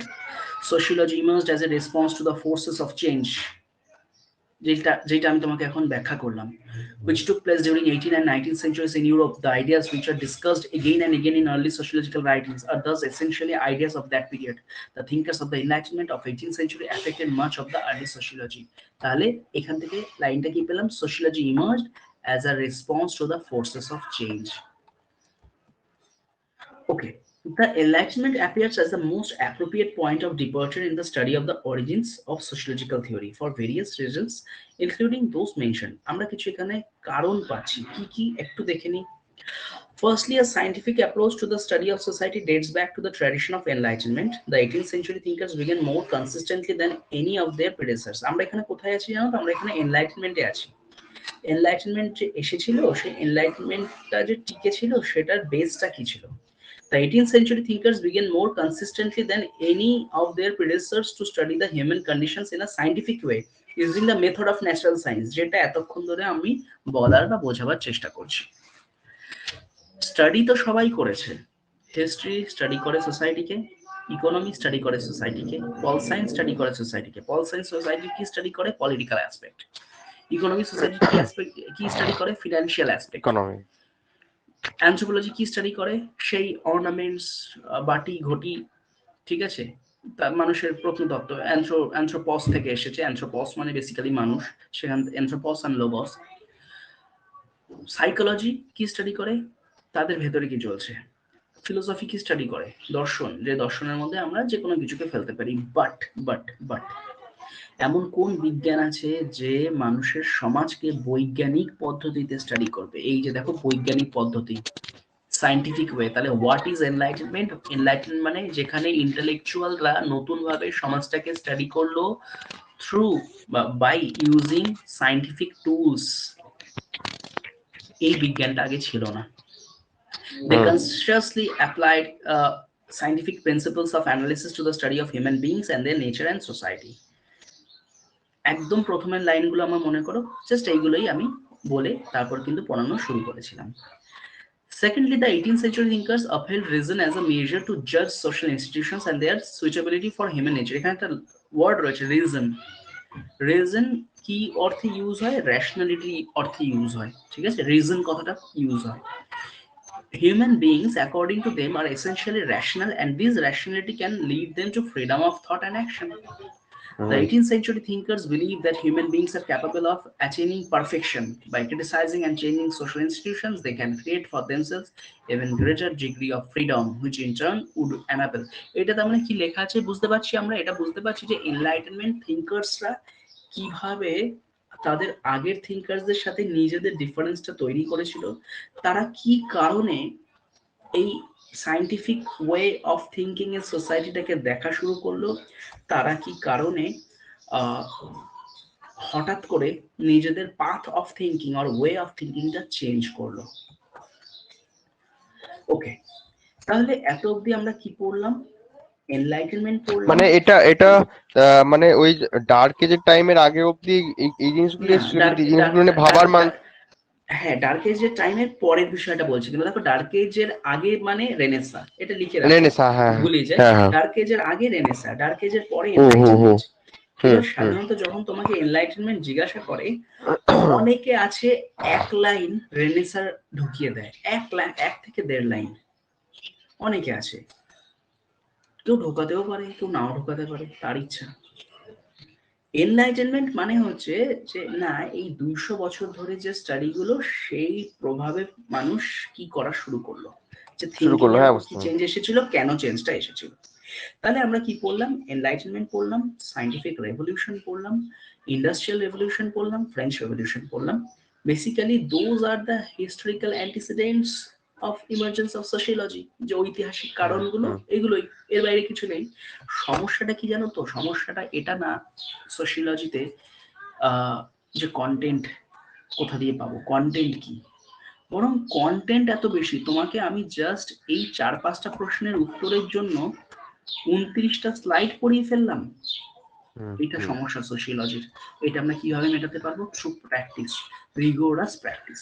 আরো কিছু আমি মানে ইনফরমেশন তোমাকে দিয়ে রাখতে চাই। আচ্ছা, একটা জিনিস বলে দিই, এটা বলে দিই, স্লাইডটা শেষ করছি। সেটা হচ্ছে যে এই যে পোর্শনটা দেখতে পাচ্ছ, স্লাইড নাম্বারটা একটু দেখে নাও। এইটা বেসিক্যালি তোমার পড়ার জন্য আমি রেখেছি। যদি বুঝতে পারলে ভালো, যদি না বুঝতে পারলে তাতেও কোনো ক্ষতি নেই। এটা হচ্ছে সেই পার্ট স্যার, এটা যেখান থেকে স্লাইড কোনো নাম্বারটা প্রশ্ন কত? আসে আমি না। তো পিডিএফটা খুলতে পারছি না আমার ফোনে, যেহেতু এই স্ক্রিনটা এটা চালু স্লাইড আছে। নাম্বার 27, ওকে, স্লাইড ওকে, নাম্বার 27, 28, 29, ঠিক আছে? এই 27, 28, 29 এটা তোমার জাস্ট রিডিং দেওয়ার জন্য। বুঝতে পারলে ভালো, না বুঝতে পারলে আমাকে জিজ্ঞাসা করে নেবে, এখান থেকে কোনো প্রশ্ন আসে না, ঠিক আছে? আচ্ছা, ঠিক আমি আছে। তোমাকে আরো কিছু ইনফরমেশন দিয়ে রেখে দিই। সেটা হচ্ছে বেসিক্যালি আমরা যখন হচ্ছে পড়বো, তখন প্রথম থেকেই আমাদের মাথায় যেটা রাখতে হবে, প্রশ্নটা কি। প্রশ্নটা কি, এটা যদি মাথায় না রেখে আমরা পড়াশোনা করি, মানে পড়ছি জ্ঞানার্জন করছি, তাহলে কিন্তু আমাকে আবার রিপিট করতে হবে। আমি যদি মাথায় প্রশ্নটা রেখে পড়ি, মাথায় প্রশ্ন রয়েছে, মার্ক করে করে এগোতে থাকবো যে এই লাইনটা থাকতে পারে আমার উত্তরে। কিন্তু আমার মাথায় যদি প্রশ্ন না থাকে, আমি যদি রিগোরাসলি পড়তে থাকি, আমি কিন্তু আবার আমাদের কোথাও না কোথাও সেখানে ফেরত যেতে হবে। কোথায় ফেরত যেতে হবে? যেখানে আমাদেরকে দেখতে হচ্ছে যে দেখি তো এই অংশটা আমার প্রশ্নের উত্তর হিসাবে রাখা যায় কিনা। তো রিপিট আমরা করব না, একবারেই বোঝার চেষ্টা করব। সে কারণে আগে ইউপিএসসি প্রশ্নের মধ্যে উত্তর লুকিয়ে থাকে, তো আমরা ইউপিএসসি প্রশ্নটা বুঝবো। 1, 2, সাধারণত কনসেপ্ট গুলোকে আমরা জিস্ট আকারে বুঝবো, যে বলতে কি চাইছিল। যে হ্যাঁ, আছে হয়তো 29টা স্লাইড, তার মধ্যে কিছু স্লাইড আমরা অমিট করব, আমরা ছেড়ে দেবো, কিন্তু বাদবাকি যদি আমি ধরে নিই যে 20 থেকে 23টাও স্লাইড রয়েছে, সেই 23টা স্লাইডের মধ্যে জিস্টটা কি, এটা যদি তুমি না বুঝতে পারো, তো সেটা সমস্যার বিষয়। ওকে,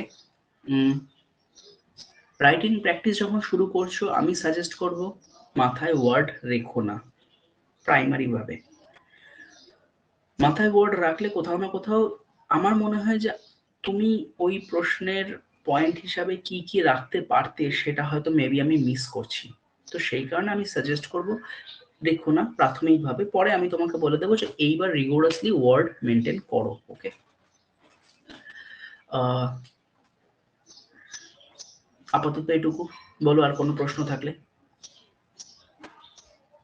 তোমার আওয়াজ আসছে না, ভয়েস আসছে না। হ্যাঁ, সরি। ও হ্যাঁ, বলছি যে আপনি মনে করুন কোশ্চেন একটা দিলেন, তো ওই 10 মার্কস বা ওই প্যাটার্নেরই একটা কোশ্চেন দিলেন।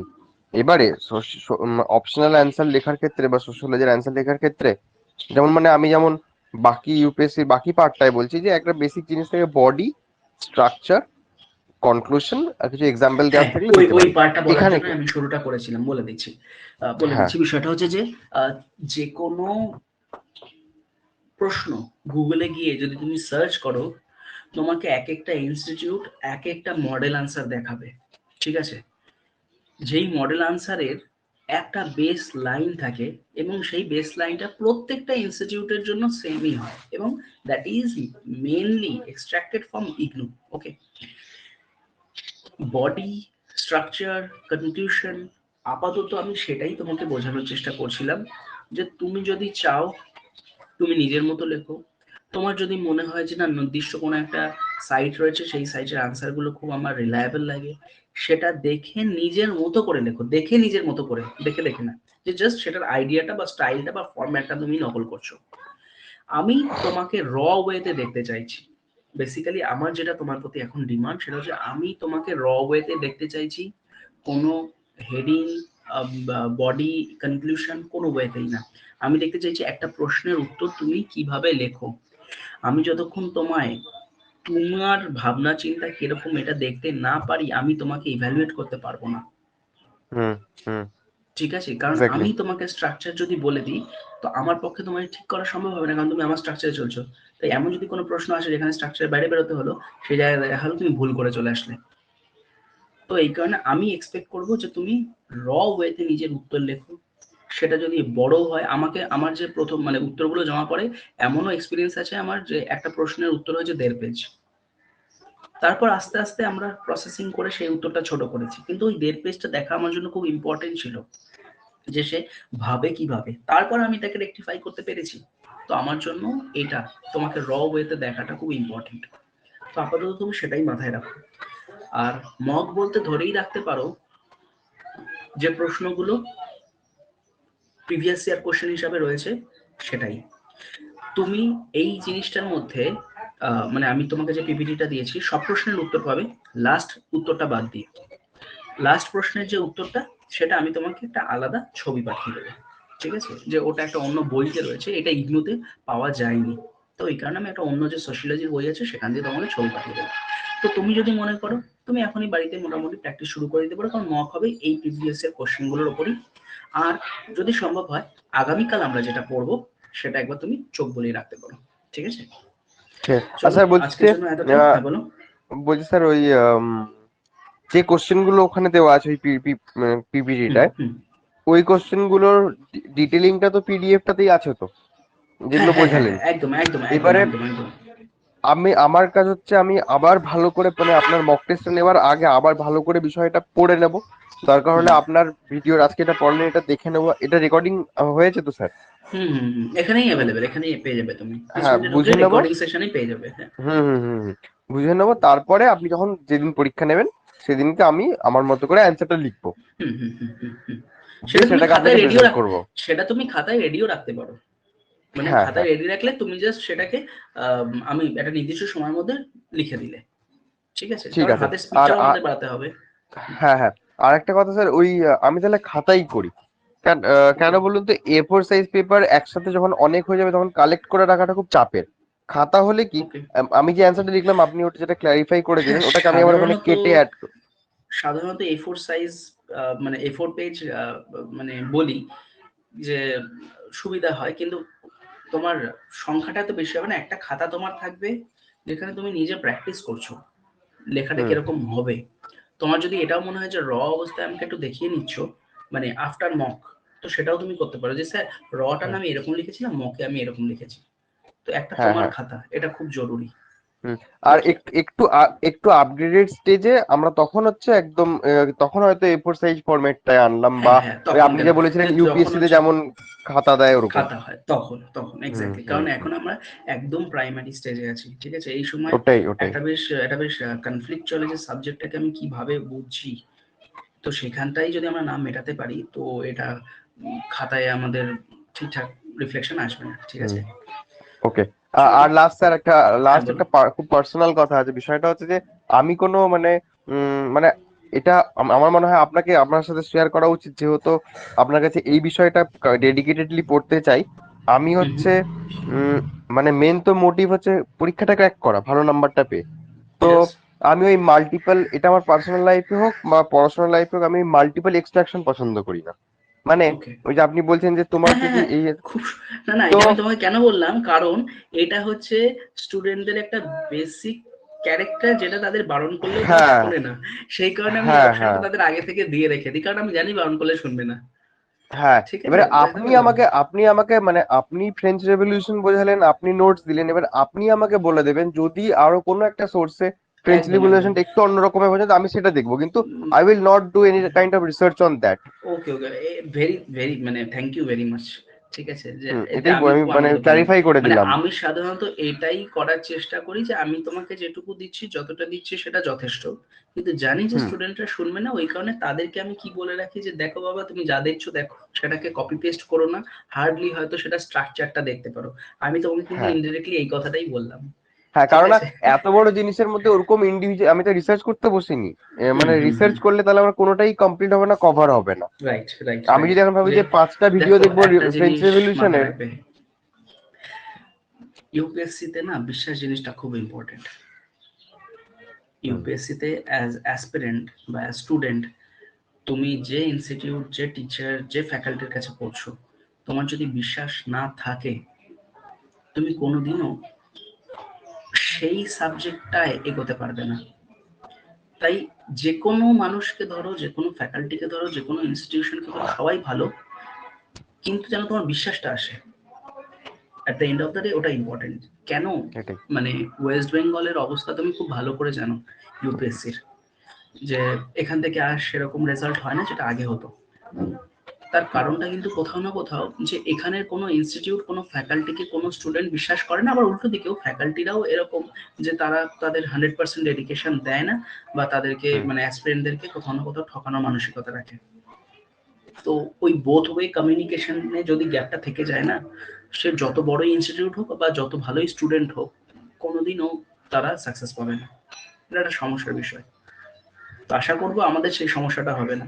মানে আমি যে তোমাকে ফ্লেক্সিবিলিটি গুলো দিই, তার কারণ এটা, যে I am not an institute, I am a person. আমি যেহেতু পার্সন, ইন্ডিভিজুয়াল, তাই আমি তোমাকে অনেক ধরনেরই সুযোগ সুবিধা দিতে পারবো। ঠিক সেরকম ভাবেই আমি যেগুলো যেগুলো মনে করবো ইম্পর্টেন্ট, সেগুলো তোমাকে প্রোভাইড করব, এবং তোমার থেকে নির্দিষ্ট সময় এক্সাম গুলো, মক গুলো এক্সপেক্ট করবো। ইয়েস, ঠিক আছে? ইয়েস। এবং এই বিষয়টা যদি না থাকে, তাহলে রিজিড হব, রিজিডিটির জায়গায় রিজিড হব। তুমি কাউকে গাড়িতে তুলে দিয়েছো, এই বিষয়ে কেন রিজিড হবো, বা টাইমের রিজিডনেস কেন রাখবো? আমি রিজিড হওয়ার জায়গায় অবশ্যই রিজিড হবো। ঠিক আছে, থ্যাংক ইউ স্যার। চলো আজকের আর জন্য বলছি এতটাই। কালকে হ্যাঁ কি বলো। পড়াবেন ওটা কালকে পাঠিয়ে দেবেন? এরপরে যেটা শুরু হচ্ছে, হ্যাঁ দেখো আচ্ছা, অলরেডি আচ্ছা। পাঠানো রয়েছে তোমার কাছে, কারণ তোমাকে তো আমি বলেছিলাম যে ফার্স্ট ডে এর জন্যই 29 পেজ, সেকেন্ড করা ডে এর আছে, জন্য করা আছে। রেস্ট 29 পেজের পরেরটা। ঠিক আছে, দেওয়া রয়েছে already. Okay sir, thank you sir. ঠিক 10টার আছে, সময় চলো। কালকে। হ্যাঁ থ্যাংক হ্যাঁ, ইউ স্যার। চলো, টাটা।